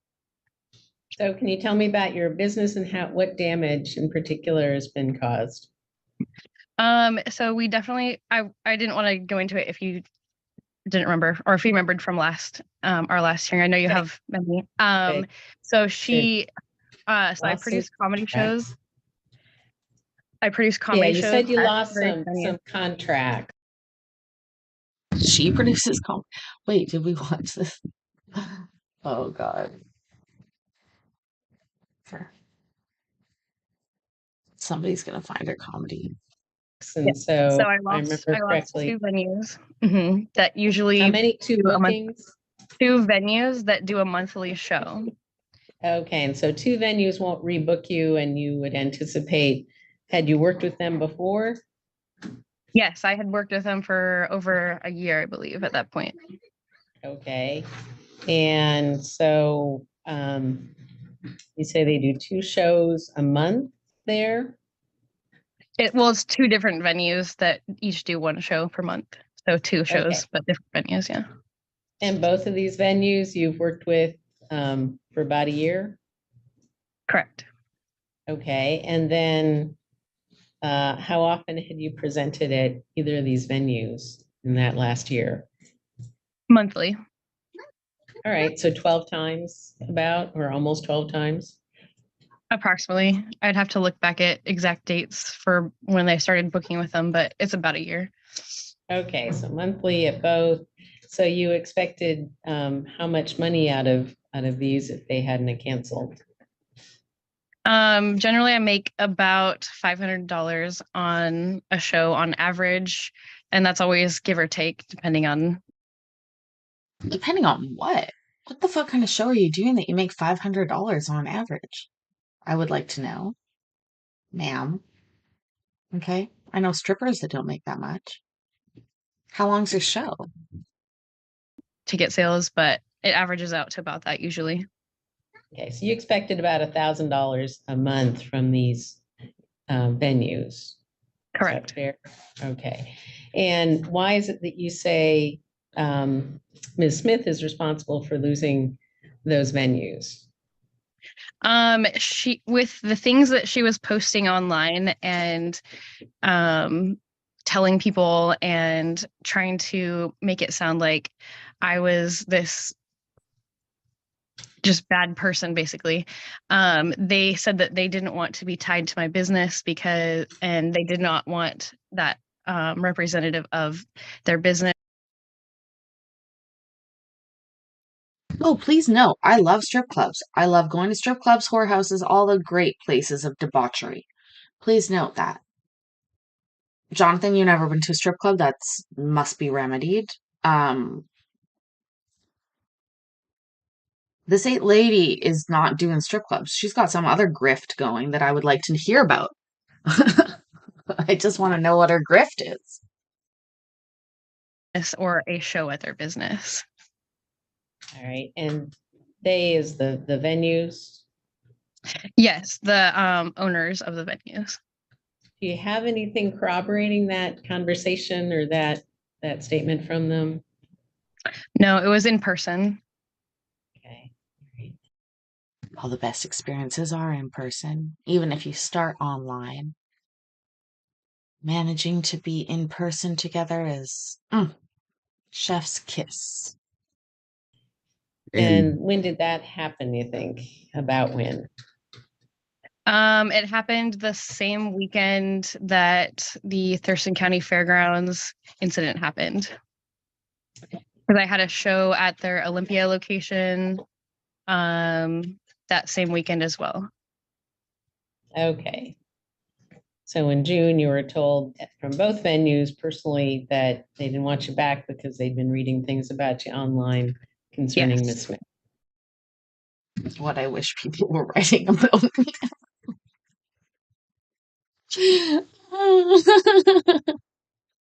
Weird. How weird is it? Like, to me, it's so odd that somebody gets that much publicity, I guess. I don't know. I love going to strip clubs, Mayor. It's fun. I love it. In Canada, they go full nude. Right. And then, and Ryan Lindstrom works into this. How? He's my, well, we're still legally married. He's my soon-to-be ex-husband. We've been in a really long-standing divorce and custody case. We, in August, had a sexual assault hearing to de-establish parentage for my 1-year-old with Judge Scheller. And so Christina knows that, and she went out of her way because she wanted to try to cause more hurt and damage to me in some way. And she decided to go out of her way to contact him. And that is trying to find throughout all this information. Where's that detailed in your exhibits? Is that the most recent emails that you filed? Yes. So those messages were between her and Mr. Lindstrom. And the reason that I have those is because that was what he provided. That's what I prefer, Courtney. Sitting in the back in the dark corner with whoever you came from, watching the talent, tipping them appropriately, but touching each other. That's my perfect strip club experience. In our sexual assault hearing, as because I think in my mind I can dance like that. I can't. They're athletes and better athletes than I am. And so the two options for me are work your way on stage like a loser or sit in the back and have fun. An exhibit. I told you, Colonel Coffee, this is an adult space where we talk about adult things. People need to throw up some of what are the exclamation mark king.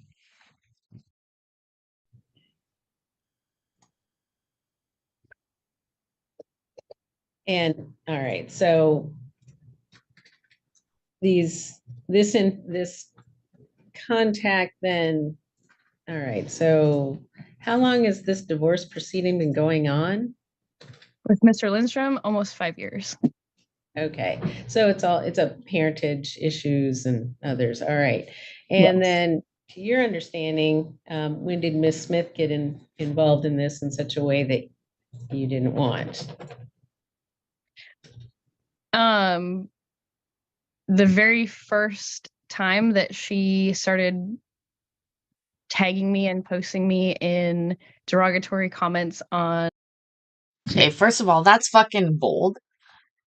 Don't tag people you don't know. Don't tag people. Don't tag people.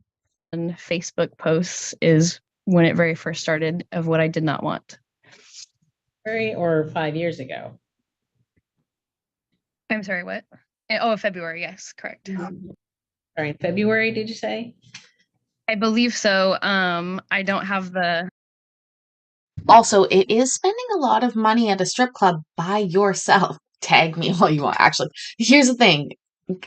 As a as a content creator, tag me. Tag me. Oh my God. Tag team me all night long.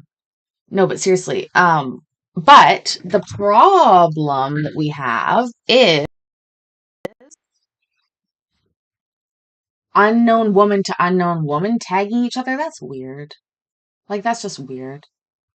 Also, like, we're sex positive here, so it's a hard crowd. Like, you can do a lot of shit here, and it's still a pretty hard crowd to turn on you. But there's a few things that you can do. And, like, reaching out to, like, the mom or the person, that's one of those things. You know, like, that's off color. Adult things stay with adults that are consenting, that are not parents.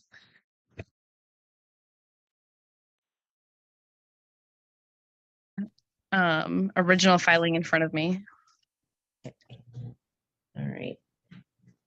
That seems to be when you first came. This court in April received. Also, reminder, for New Year's, we will be having a reading of all of the commands. So if you want your command in before the 2023 reading of the commands, which will forever henceforth be known as a decree, and we will do it every year, and I will read all of them. We'll take a list and then I'll read them all. Even if it gets so long, I'll just keep doing it.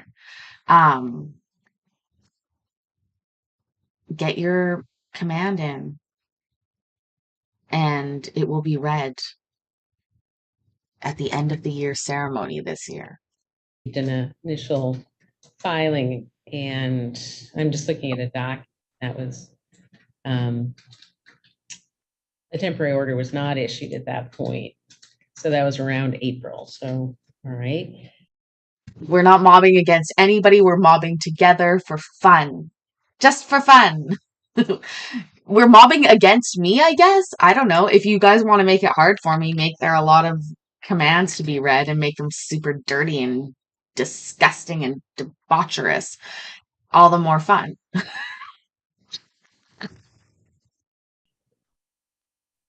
And so what are you asking the court to do?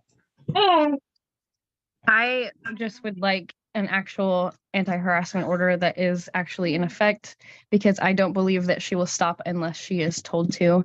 She of all people should know better than to act this way, especially to a sexual assault victim. And her saying that I deserve to be raped, things like that, is very concerning to me when she says that she is trying to become a victim's advocate with the Thurston County courts for sexual assault victims. So what exactly do you want the order her to do or not do? Just to leave me alone and not post So derogatory things about me on my online. Okay. And that's it. Contact or other kinds of contact? What are you asking? Anything? Is it mostly just the posting that out? No contact and no posting about me. And was that a baby? Hold on. I'm not even wearing headphones. And I heard that. I know some people need headphones to be like super hearing. Posting that out? No contact and no posting about me. And is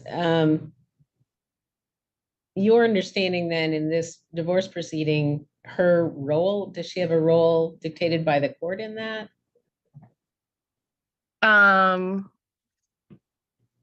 She's not a part of my divorce proceeding at all. Okay. She chose to insert herself into it. And had she filed information of her own accord, or was it Mr. Lindstrom that filed information that dealt with her?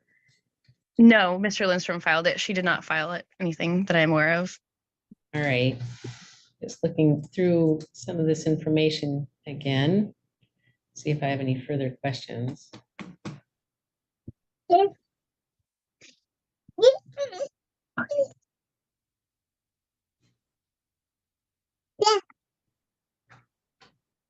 That's his baby she wants to disestablish parentage on because he essayed her. No, she Coco Millie.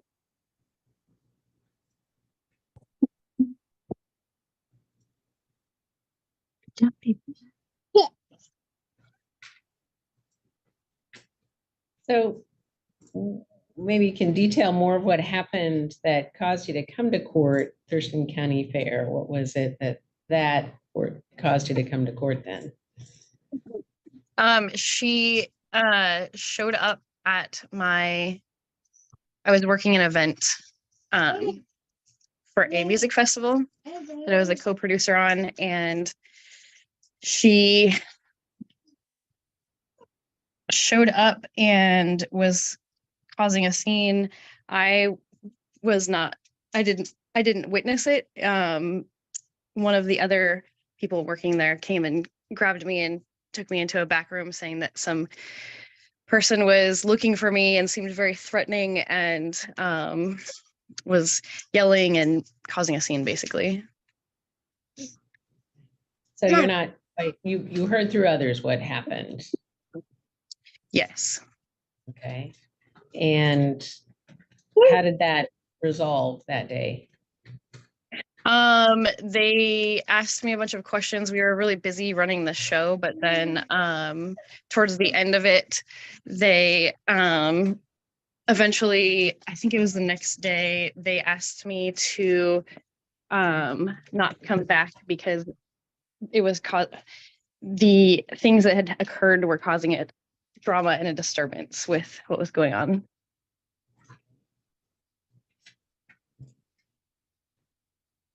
And so I was ultimately let go from that position.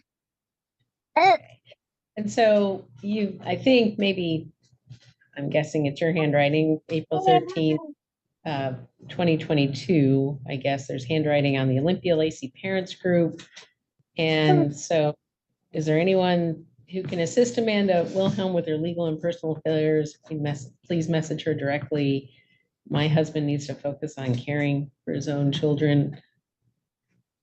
So who did you post that? Did Ms. Smith post that? She posted that, and you said that was in April. She posted that to the group, and so it inundated me with messages all day long of people asking what was going on, and it just wreaked havoc on the next few days. So do you think that was this year or 2022?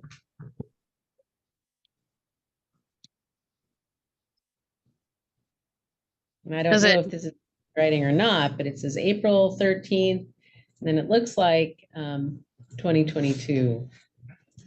I believe it was this year because it was recent. All right. And so my husband refers to, you think, Ms. Smith's husband? Correct. Okay. Great. So there seemed to be, if I'm understanding this right, is there a back and forth that each of you is interfering with a marriage? Am I seeing both of those? Miss Smith is under the impression that we were having an inappropriate relationship, which we are not. We are friends, but they are No benefits. Friends, absolutely no benefits. Just friends, no benefits. also in the middle of a divorce, and people are allowed to have friends. All right, so both of you apparently seem to have the same impression. Yeah. That the kind of an interloper. That's she's accusing you of not having an appropriate or honest relationship, and I think you have accused her of that throughout what I've reviewed. Is that right? Hers is a little bit more where she's trying to say that I'm causing her husband to cheat on her, which is interesting if they're not together. My assertion is that she's inserting herself into my divorce to further cause problems. She stated that she was going to message him and help him with character references, even though she doesn't actually personally know him, but derogatory character references for me to help him in court because she was angry with me. So I don't care if they talk. It's not about like, oh, I don't want them to talk. It's about, I don't think that it's okay for someone to vindictively insert themselves into someone else's court case when they don't know anything about it because they're angry about something. And that was after she had already posted the derogatory things on social media, after she had showed up, or I think she messaged him before, but that was also around the times when she showed up at, where I was working, causing me financial damage and a lot of extra emotional damage in an already high conflict case. All right, so I'm trying to see. And it's not possible. Well, sometimes I can see a date on the. If you're gonna insert yourself, loop yourself up first. Grim. Getting These text messages that are screenshots. And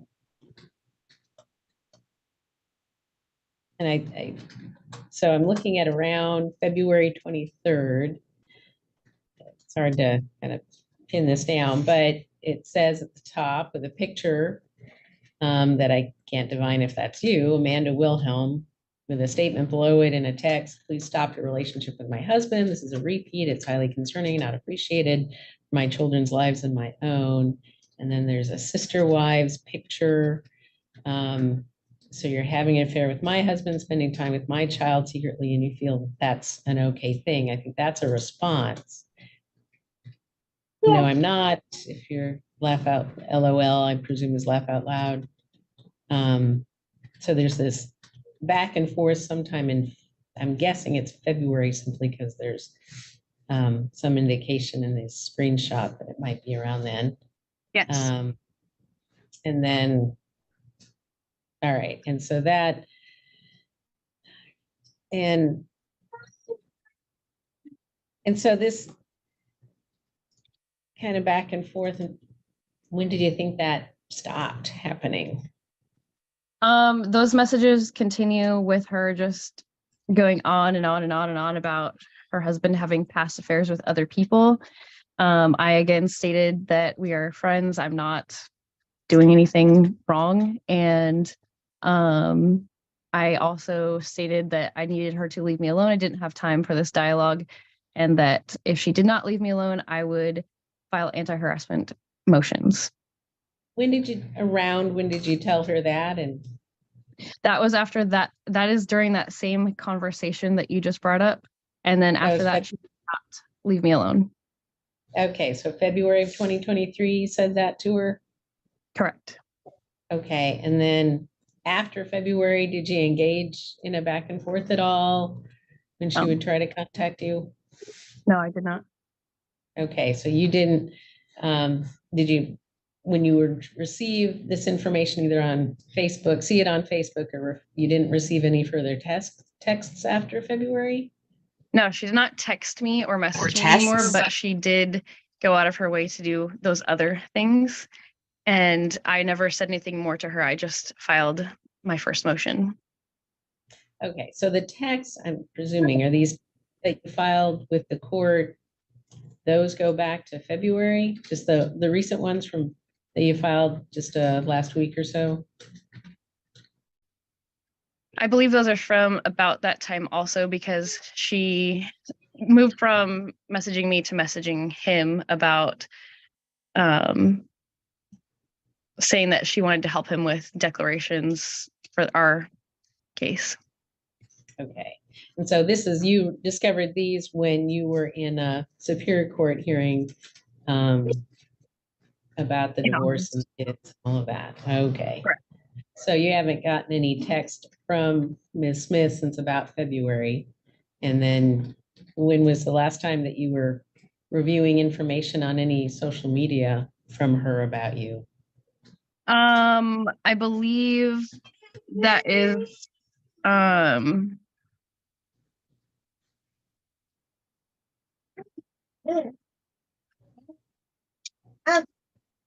there was a second posting. I've included all of them. There, it's just I don't remember. I think it's from April, like you brought up. The second posting, and then I'm not sure if she's posted anything else. I haven't seen anything, but I also don't go looking for it.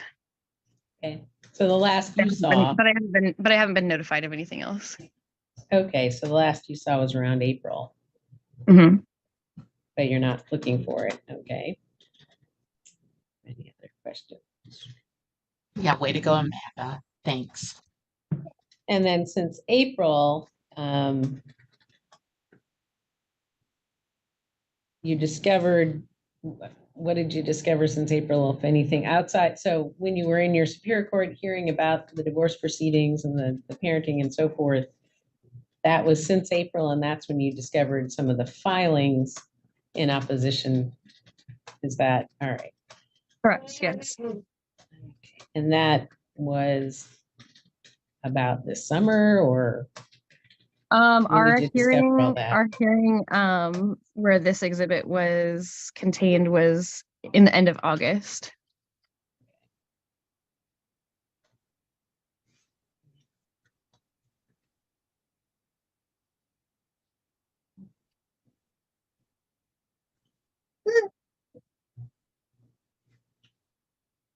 Thank you.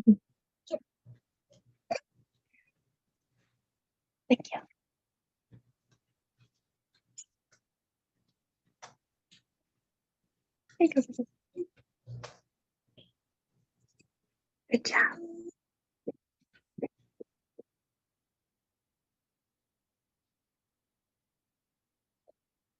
And then some things have been filed by the respondent, and we'll hear more once we hear from Mr. Leone, but this July, they filed this police report, Lacey Police Report.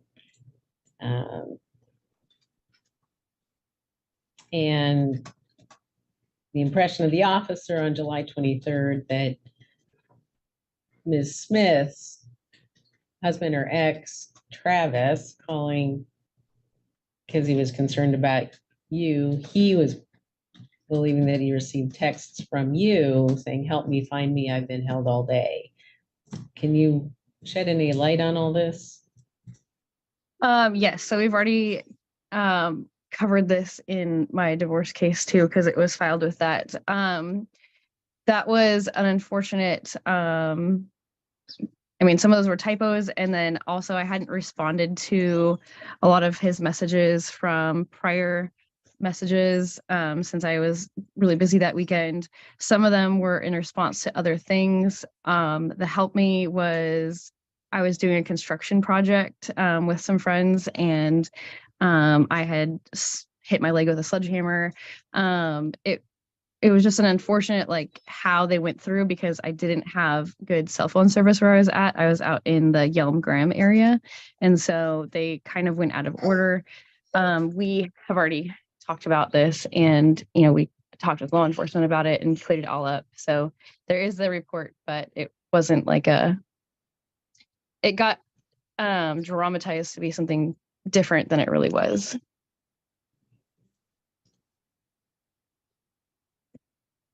And so, Because I got a call from the police and I just was already at my parents' by then, and they're like, "Are you okay?" And I was like, "Yeah, I'm fine." At my parents.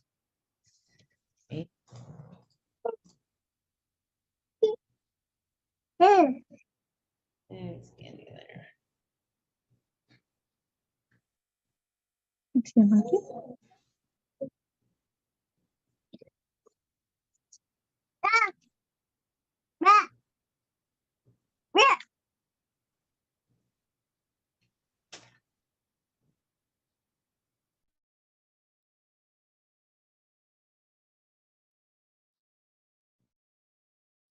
All right, so you say that you've informed Ms. Smith not to contact you anymore in February.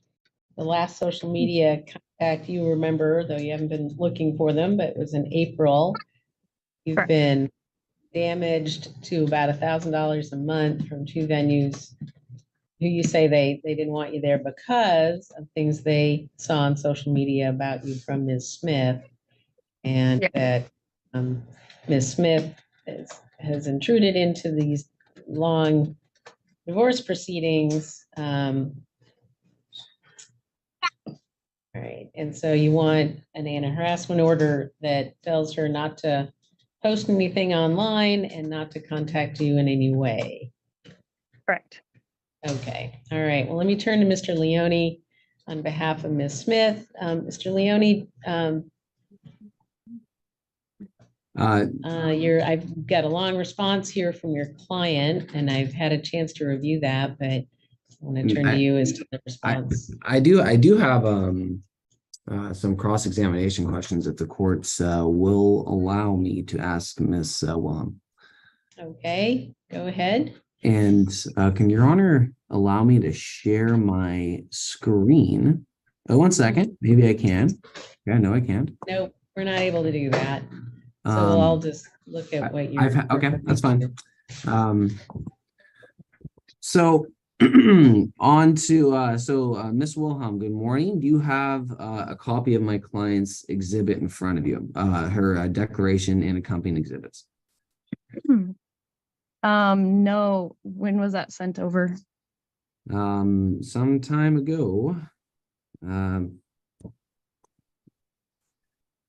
Okay. Do you need that to ask your question then? Yeah, Your Honor, I was going to go just walk the court through our exhibit, starting with that very police report. And Ms. Wilhelm, do you have a copy of that police report in front of you? No, I don't. Okay. All right. So, questions, Ms. Wilhelm? Just hear from you. I'm sorry, what? Mr. Leone, do you have any further questions of Ms. Wilhelm? Yeah, absolutely, Your Honor. So, okay. Ms. Wilhelm, turning to the police reports, the officer provides his narrative. Travis advised he had been at the house and nothing appeared to be out of order. This statement indicates that Travis was in your home, correct? I have no idea. I wasn't home. Okay, so, but anyway, this is signed under penalty of perjury by a law enforcement officer, and it indicates that Mr. Smith had been in your home. Is that fair to say? Like I said, I'm not sure. I wasn't there. Okay, so Mr. Smith, if he, this is reported by a law enforcement officer, he had access to your home, correct? He's been here before. Okay. And he had been at the house and appeared nothing and nothing appeared out of order. So he is going in your home. Isn't it not common for people who are in a relationship to be going into one another's homes? No. Mr. Leone, I'm going to ask. I don't understand what you're so I'm trying to determine under the RCWs if there's been sufficient evidence or not about harassment or unlawful harassment by Ms. Smith against Ms. Wilhelm. Kind of wondering about where does this fit in? Credibility is always a question, Your Honor. And ultimately, the court has to make a determination as to whether or not there's any kind of genuine fear of my client, also to the veracity of the things she says and to generally her motive in this petition. So it's relevant as to credibility. She's saying she has no relationship at this with this man, yet we have a police report indicating that Mr. Travis Smith was in her house and reported to law enforcement that nothing appeared out of order.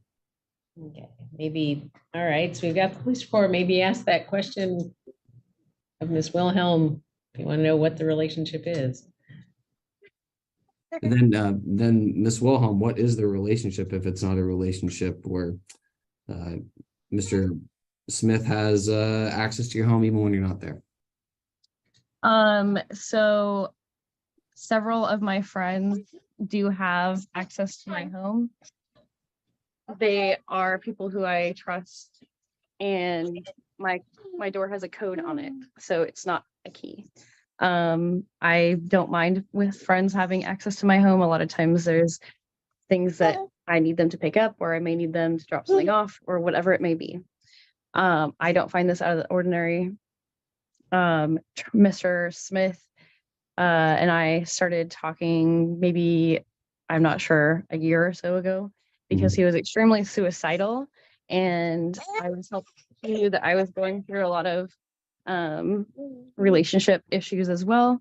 And so I helped talk him through a suicidal time in his life. I did not With my ultimately- vagina. Question, Mr. Leone, I mean, I don't really want Absolutely, to Your get Honor. too So- far afield on people who aren't here and can't defend themselves. No, I agree, Your Honor. So also about this report, Mr. Smith indicates that he was aware of a custodial exchange at 1800 hours, and then he received text messages from you at 1910 stating, "Help me, find me, and I've been held all day." You previously testified that this was just a delayed send and a coincidence. However, as these are positioned here, it's pretty apparent that you were trying to make it appear to him as if you had been held by Mr. Ryan Lindstrom. Is that correct? That is not correct. I Okay. did not participate in that exchange because I was held up all day because I was working on a construction project, like I said, out in the Yelm Graham area. I did not have good service. My parents picked up my children at the exchange. Okay. And turning to Exhibit C, to my client's declaration, this is a temporary family law order dated July 18th, 2023, cause number 21-30050-34, and it's signed by then Court Commissioner Pamela Noguera.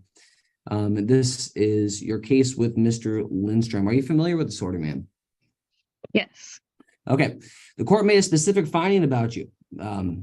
And I quote, "The second concern is that it appears that the mother," meaning you, "is attempting to manipulate and gaslight this court at the very least transfer blame for her actions onto the court." So the accusation, is it true here that Commissioner Noguera over in the family court found that you were manipulating and gaslighting the court? No, we just had a 2-hour ruling by Judge Schaller on the 19th because she removed Noguera from all of our case hearings. She chastised Noguera for how she has had an unfair bias towards me for the past entire divorce hearing time. And she's actually under investigation by the Federal Justice Commission. Schaller overturned all of that and gave me full custodian rights and full custody of both children in this hearing. But it was apparent to a judicial officer on the bench on this reading, or at least it was her opinion, that you were manipulating and gaslighting the court, correct? That was her opinion? That was her opinion, but Justice Schaller went over every reason why. That was my question, ma'am. That was her opinion. And this proceeding here up to this point with Mr. Lindstrom, did my client ever file a declaration in that proceeding up to this point on July 18th, 2023? Was a declaration ever filed by my client? Wait, what are you asking? Sorry. Was a declaration ever filed by my client up to the point of this order, July 18th, 2023? In what case? The Lindstrom matter. Not that I'm aware of. Was a like declaration I ever said that- filed by her in that case? like I already have said multiple times, I'm not sure. Not that I'm Okay. aware of. Okay, so now about today's hearing here, and the reason we're here today as opposed to disposing this a couple weeks ago, you stated to the court that you were going to secure instances of lost business opportunity, or at least witnesses to that effect. Is that true? No, I was under the impression that we were filing the exhibit of her text message exchange between Mr. Lindstrom and her. Okay, so did you gaslight the court in that occasion and this occasion here that you were going to gather these witnesses on your own behalf, but didn't do so and showed up today? Leonie, I'm not here to try and stir the pot here. And so to say that someone gaslighted, first off, I'm not exactly clear what you mean by that. And it's a bit hostile and abusive for either side to use terms like that. So I'm not going to allow it. Once you ask a question straight out without putting that sort of tenor on it, I'm trying to collect facts, not have people abuse each other in my courtroom. Absolutely, Your Honor, and I apologize. But Your Honor, it's a fact that she stated on the record that she wanted. Why don't you ask your question? I will give you a chance to kind of ask your question, get your facts out, and then we'll move from there. Thank you, Your Honor. So is it true that we're before the court today with no additional witnesses or no declaration from any witnesses or proof of your books at your business that my client caused you a lost business opportunity? As I said before, I was under the impression that we were continuing it for the purpose of me submitting those text messages. I'm not asking for monetary damages. So I did not know that that was part of what I needed to be gathering for today.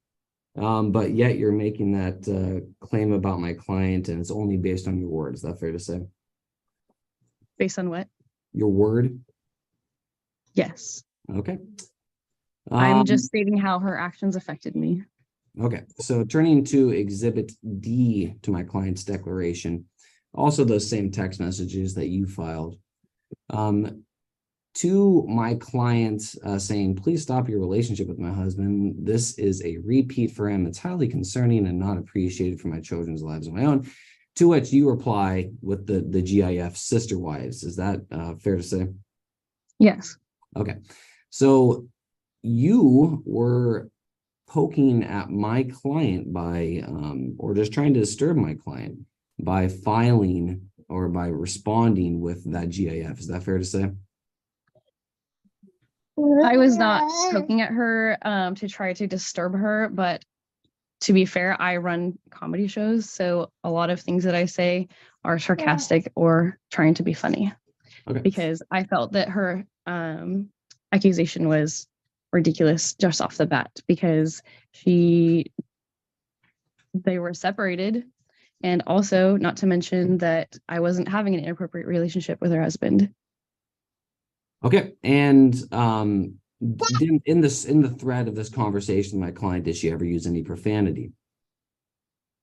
Not that I can recall. And were you saying at the end here, look, I don't have time for this. Please stop messaging me or I will get an anti-harassment order. After receiving this, it is fair to say that my client never directly contacted you again. Is that fair to say? Not directly, no. Okay. The term of art here, please stop messaging me or I will get an anti-harassment order. Why did you say that? Because I don't have time for people's petty drama. I'm already in court all the time with my ex, and I needed to squash it. I needed her to know that I was serious, that I did not want to be contacted. And do you use these petitions as a means to seek a nuclear option against those who you are just not having a good time with? No, I do not. Okay. How many of these anti-harassment or civil protection orders have you been a party to? I have a protection order against the man who raped me. And I have filed protection orders against my now ex because it was a domestic violence situation. And you have, but you have sought civil restraining orders against partners, correct? If you want to consider the person who raped me a non-partner, then yes. Okay, counter.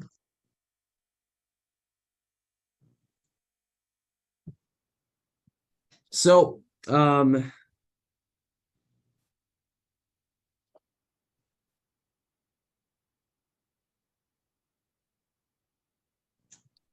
so this case is for leverage against my client. Is that fair to say?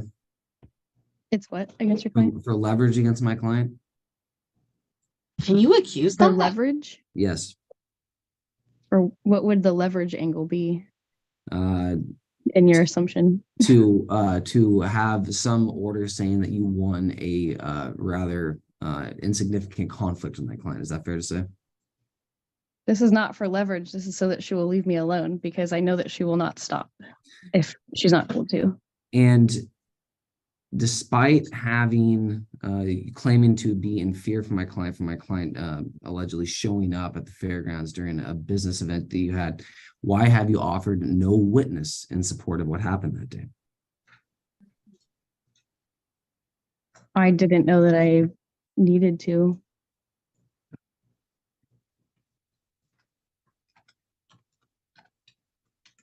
And is ignorance of the law a defense? Ultimately, the one post that you're indicating my client made publicly, were you harassed by anybody else on account of that comment that she made in the family and parenting group on Facebook? Yes, I received many messages that day. I had a comedy show that evening and I actually ultimately canceled it because I was so busy fielding messages from people, strangers and friends alike, asking me what was going on. And she requested that a community help you. Is that fair to say? She wasn't asking for them to help me. It was veiled in her attempt to harass me online because she knew that she couldn't message me directly. And so she wanted to get to me a certain way by doing that. No further questions, Your Honor. All right, so anything else, Mr. Leone, on behalf of your client? Yes, Your Honor. I just have a brief line of questions for my client, then argument. All right, why don't you ask your questions of your client? So, Miss Smith, your relationship with Miss Wilhelm online, how would you characterize that historically? Initially, she requested to add me as a friend years ago. This is years and years ago. And then she did a lot of networking, businesses, etc. And she kept sending me pages to like and pages to like and pages to like. I ran into her one time at a Halloween event at the place where I work now. And she didn't give me the time of day as far as, not that I was trying to reach out, but she didn't say hello. She didn't acknowledge my existence. She didn't anything. So I reached out to her and just said, hey, by the way, if people are on my Facebook page, you can totally say hi to me at any time. That turned into a conversation where we both kind of talked about issues that were going on in our relationship. I've only ever seen her one other time in person over the entire span of the years and years, but it was a regular thing for her to send me different pages so that I could like them, so that it would help with her networking company that she had at the time, where she was trying to help people get the word out about all the different businesses and help with getting likes on abundance of pages. But prior to the dealings with my husband and the concerns there, that was really our online history. Together with me liking different comments or liking different posts, and me liking an abundance of different pages that she would send me in order to try to increase the traffic on different pages that she was helping to network for. Did you ever post anything or have any communications with her for an explicit purpose of harassing her or causing her any kind of, I don't know, dismay? Not at all whatsoever. I actually genuinely wanted other people to reach out to help her the day that I did the post that said, can somebody else please help her? So that she would stop constantly filling my husband's phone. The day that I did that, I walked into the bathroom and my husband was brushing his teeth and his phone was just blowing up with one message after another, after another, after another from her. And I made sure that I did not contact her ever again from the moment she said the message. But I needed somebody else to help this woman so this woman would stop blowing up my family, blowing up my household. And yes, we were absolutely still married until she forced him to do paperwork against the court on July 14th in order to have communication with him again. Okay, so was this request to have somebody else help her, was this before or after she had your client, your husband, do a service of legal documents and somebody else? That was before, but it was after she had my husband bring my son to her comedy show, her 18+ comedy show, while I was in Las Vegas with our other child at a cheer competition. And it was 2 months after I had said in those messages on one day, it was only one day of messages, when I had said, can you please just leave my family alone? And I asked her multiple times and I tried to seek empathy in terms of, you know, being a mother and a wife in terms of, hey, just, yes, there is stuff in our relationship and there are past things. Please don't add to it. Please just let us be and leave us alone. And she just absolutely refused. She continued to do things like have my husband serve someone on behalf of her, which to me puts my children in harm because there's nothing good that comes of somebody being served. And I didn't know if the man that was being served was aggressive. I didn't know anything about the man at that time. On the point of service, can you tell the court about when you were served with this petition and temporary restraining order? With this one, it was approximately 3 or 4 days before the actual hearing, and it was in August timeframe. Were you ever served with anything from Miss Wilhelm while you were at your place of work? I don't know for sure. A man approached me and he came onto the floor while I was coaching a 5-year-old girl. No one is allowed to come on the floor whatsoever. And this man came up and he harassed me twice. He came and while I'm coaching and my children are in the building, this big over 6 foot man, this the total stranger, just comes up and starts talking at me over and over and over while I'm coaching a 5-year-old child on the floor, physically on the floor. And just keeps harassing me and talking to me and whatever. And I asked him to please leave.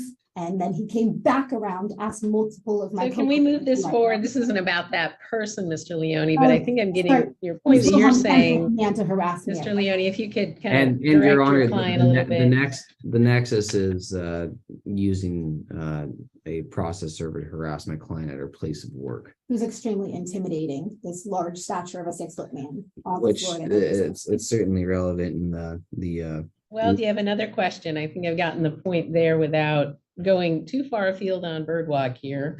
Thank you, Your Honor. Have you ever been gifted a gift certificate for Miss Wilhelm's comedy company? Yeah, the only gift that my husband gave me for Christmas was the gift certificate from Miss Wilhelm. After I had already said that it seemed like something great was going on between the two of them. Despite this, did you take this gift certificate as any kind of opportunity to meet Miss Wilhelm? Absolutely not. Not in any way, shape, or form. I told him that that wasn't an appropriate gift. There clearly was more going on. He doesn't know anything about stuff in the community on his own. It's been years of asking. So the only way he could know about that is by having that contact and continued relationship with her. So turning to the sister wives comment in the Facebook messengers, when you received this, how did that make you feel? Attacked. It made me feel like this woman just would keep going and going and going against my husband and my family and would do anything possible in order to tear it apart in any way possible. I still don't understand why she's so big on tearing my home apart, but it just never stopped. I wish it would stop. I have not posted anything on Facebook since the incident. And honestly, I don't even know the most recent post where I just said what happened on June 22nd. Somehow she got screenshots, but she's not on my page. So that means I think we're far afield of the question here, Mr. Leone, if you could pose another question. Sure. Have you Did you take her saying, please don't contact me seriously? Yeah, and I've never contacted her ever again in any way, shape, or form. Okay. Now, have you ever slandered her business? No, I have not slandered her business in any way, shape, or form. I've never said anything negative about Joke Masters comedy or anything to that degree, and I've never reached out to any people about that either. I don't even know what businesses she's talking about. Besides your husband, have you ever asked anybody not associated with her? No, Okay. just my husband. The fairground incident. At that day, did you know Miss Wilhelm was there? I didn't have the first freaking clue. I was trying to take my son to hang out with his dad. Travis' location showed he was at the lake, and he didn't show up for our son's 6th grade graduation or 5th grade move on, 6th grade move up in time to actually be present for it. So I tried to add some joy. I looked it up. He was in So if you could have your client answer the question, I So understand she wants to specific- kind of No, I didn't have say the a first lot. clue that she would ever be there. I didn't have the first clue she worked there. I just knew that when we got to the lake and he was nowhere to be found, I then re-looked up his location and it showed he was at 3054 Carpenter Road. And I didn't even know what that was, but I knew that it was familiar enough that he had been there again and again and again in the past when he said he was going to the grocery store. And when I showed up, my husband was exiting the facility. And when you get to the when you saw your husband exiting, was this before or after you spoke with anybody from the fair? I saw him exiting first. We had a minor conversation with him just shrugging his shoulders, telling me that he just found out about it on Facebook. And why did you speak with the fair? I had just received a text message from him that said he had $0 in the joint account and he didn't even have enough money to fill his gas tank, but he drove over 25 minutes one direction to be at that location while saying he has no money to even put gas in his car. So I went up to the front and I said, how much is it to enter? And she said $20 per person. And I said, then how did that guy get in here with the gray shirt and gray cap? And she said, oh yeah, he comes here all the time. And I said, well, how did he get in? And I said, is Amanda Wilhelm here? And she said, yes. And I said, is that how he got in? And she said, yes, he's on her list. He comes. Yeah, he just comes here. He comes here. So it was a regular thing for him because Amanda chose to put him on a list in order to get in for free. I think we've heard the answer to the question. I'm going to leave it to your attorney to do the summations. So Mr. Leone, other questions? Did you yell at anybody? No, I definitely was upset and talked to the person about my concern that my husband was able to get in and I didn't want him on that listing where that's not okay. But I did not yell at anybody. And did you demand to see Miss Wilhelm? Never. I don't want to be near that woman. I've never wanted to be near that woman in any way. I've done everything possible to be in places that she is not in. And when I know that she has a place that she is going to be, I avoid that for everything. I don't want to be near this woman. I want nothing to do with her. I just want her to stop harassing my husband and my family and leave us alone. Okay. And have you ever contacted anybody knowing that they were a abuser or an alleged abuser of Miss Wilhelm and offered to help them with this in mind? Not in any way, shape, or form. I thought I was reaching out to somebody to help after I was served on July 14th to know how to respond to all the stuff that my husband did with serving me with the domestic violence order that was full of things that are not accurate, and the divorce order only because he was not allowed to contact Amanda anymore by what she told him. And that was his solution to being able to continue their relationship. So no, I didn't even know a sexual assault trial was going on with them until the most recent hearing. That was a surprise to me. I thought they only had custody hearings and they had divorce hearings. And I have heard enough from enough people that I know networking. There are people that are common that have told me that Brian is a pretty good guy and Amanda, otherwise I won't go into details. So I thought it was okay to reach out to him for help for how the hell to navigate the court system with the divorce stuff, since it seemed that he was somewhat successful with trying to navigate that. And at the time I wasn't able to secure a lawyer fast enough, or I didn't think I would, to respond to the very first court hearing with my husband. Okay. And have you ever stated that Miss Wilhelm deserved to have ever had any harm done to her? No, especially not the rape. I would never, ever, ever say that a woman deserved to be raped.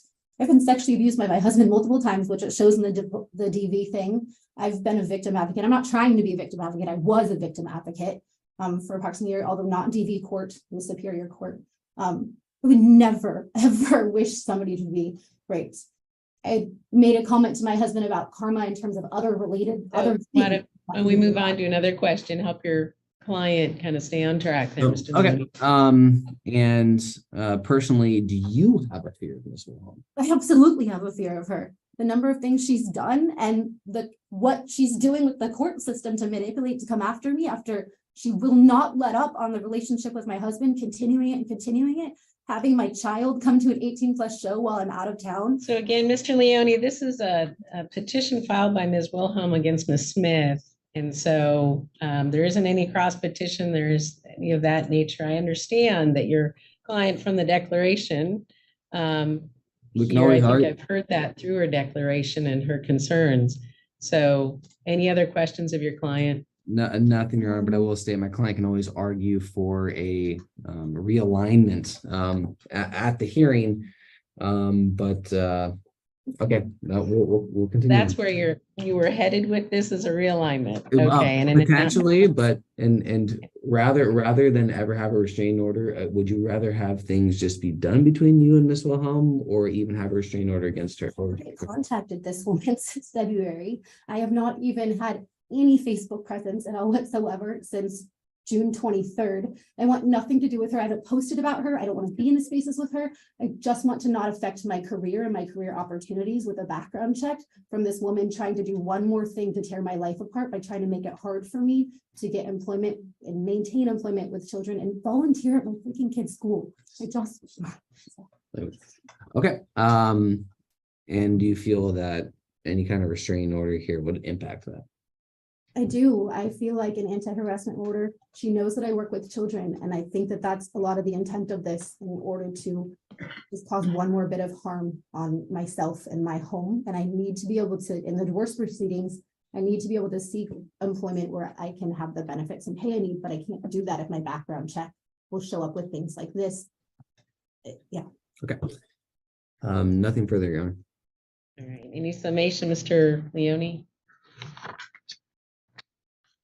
Yes, Your Honor. Some things I'd like to highlight about our statute here.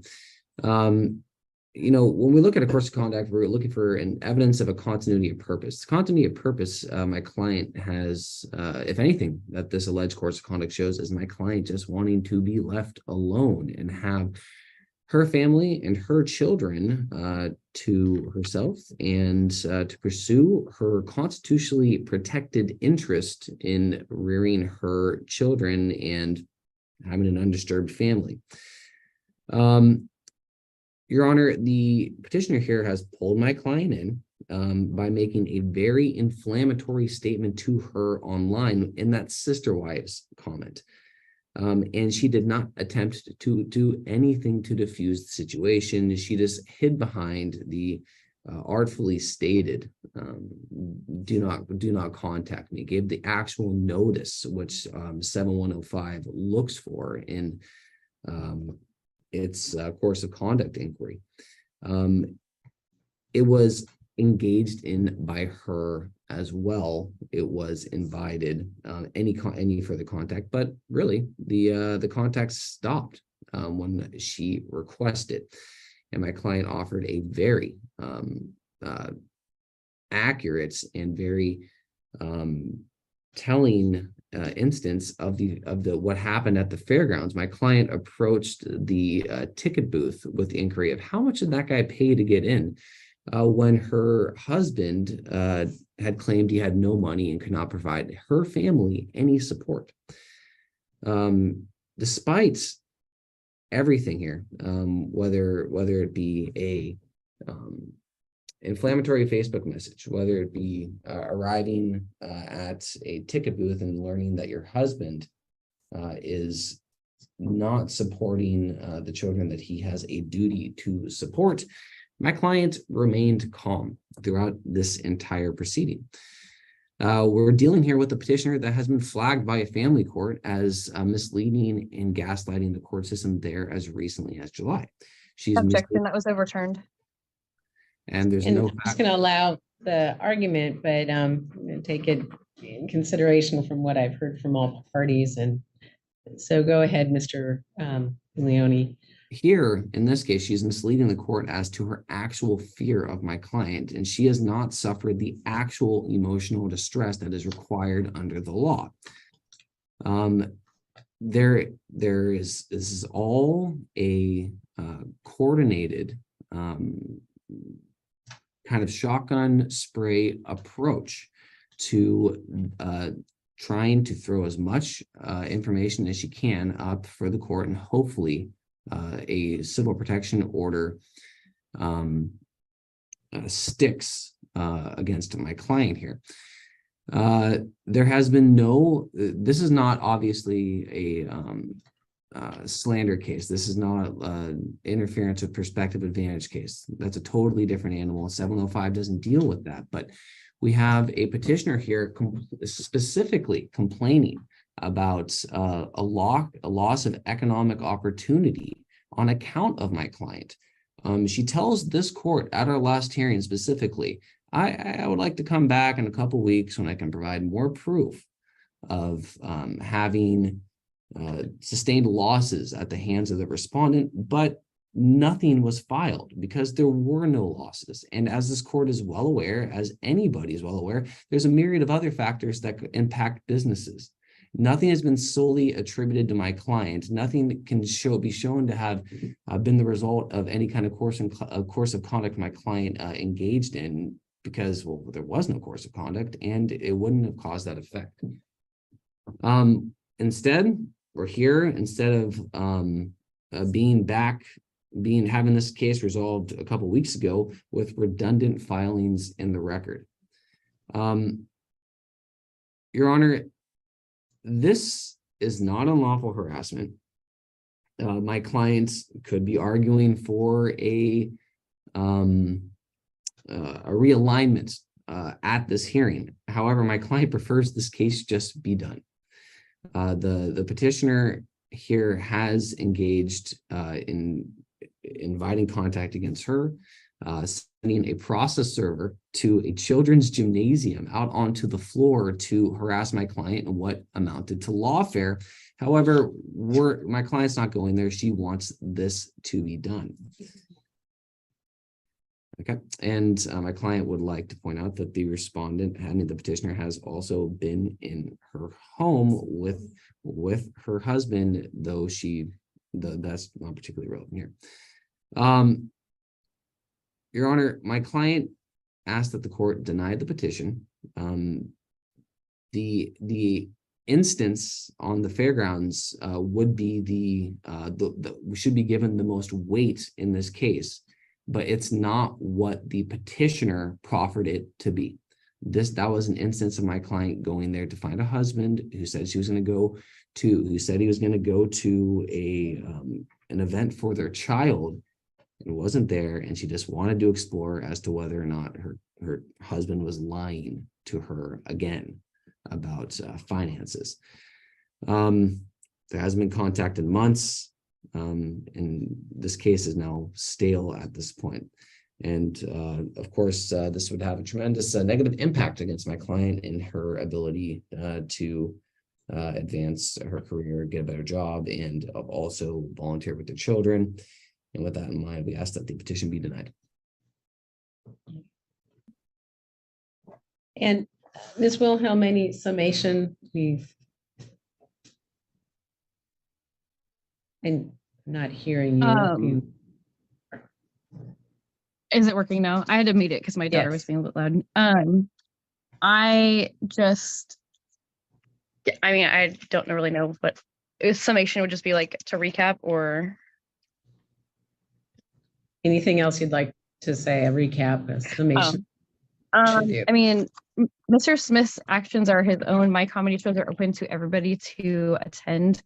I never ask him specifically to come to any shows. If he wants to show up, he can. It's a free space for that. I think that they stated also that she reached out to Mr. Lindstrom after she was served with her divorce proceedings, which is, the dates on that are wrong because she was served much after she already had reached out to Mr. Lindstrom with her divorce proceedings. And then furthermore, someone coming to serve somebody is not harassment. That's for a legal purpose. I don't have control over when and where they choose to serve her at. I believe that was the only things that I picked up out of what they were saying that I wanted to highlight. Okay, thanks, Ms. Wilhelm. So a long hearing, lots of information to go forward. And what I have to find, I don't find by the legal standard that I have to find it under unlawful harassment being committed by Ms. Smith against Ms. Wilhelm. So therefore, the law doesn't allow this court to issue an order against Ms. Smith. So both sides are as credible as they can be. I don't find either side here is in an effort to harm the other. I don't find that either side, from what we've heard from Ms. Smith, either I don't find that what she's regaled is anything that would be unlawful harassment that Ms. Wilhelm has committed against Ms. Smith. And the court can't control free speech that is not unlawful harassment. The court can't control adults having relationships with whoever they want to have relationships with. That's what orders are about. And I don't find a course of conduct committed by Ms. Smith against Ms. Wilhelm that is defined as unlawful harassment that would a reasonable person would suffer would have to find a substantial emotional distress or I could also determine, was there a business effect? I don't have any corroborating information as to Ms. Wilhelm's allegations that she was harmed by $1,000 a month. I just don't have the corroborating information there.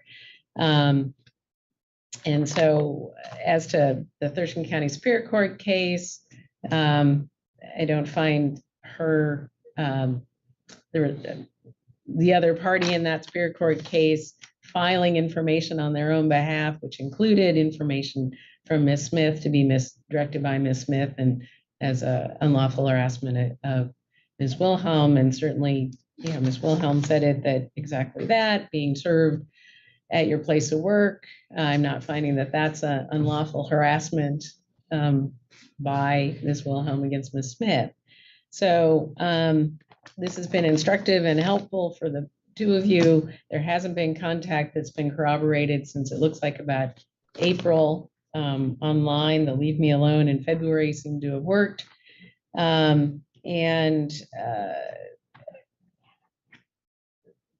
So there just isn't a basis under the law to issue this order. But obviously the two of you have said loud and clear, you don't want anything to do with each other. So hold to that. Make your decisions that you don't want to have contact with that person, and there you are. So the order ends now, and I'll write an order ending the temporary restraining order, and that will be in the court file available to all parties, and that's the end of the hearing. So Ms. Wilhelm, you can be on your way, and Mr. Leone and your client can be on your way. Excuse me, as to attorney's fees, let me step back as to that. I'm not awarding attorney's fees. The information that was filed since, I understand, Mr. Leone, your understanding, but the information that was filed after our last hearing was helpful and instructive to the court to get to this decision. So I don't find that there's a basis to issue attorney's fees here in this case. So thank you for hearing my request, Your Honor, and thank you for letting me be so long-winded. Sure. All right. So everyone can be on their way, and that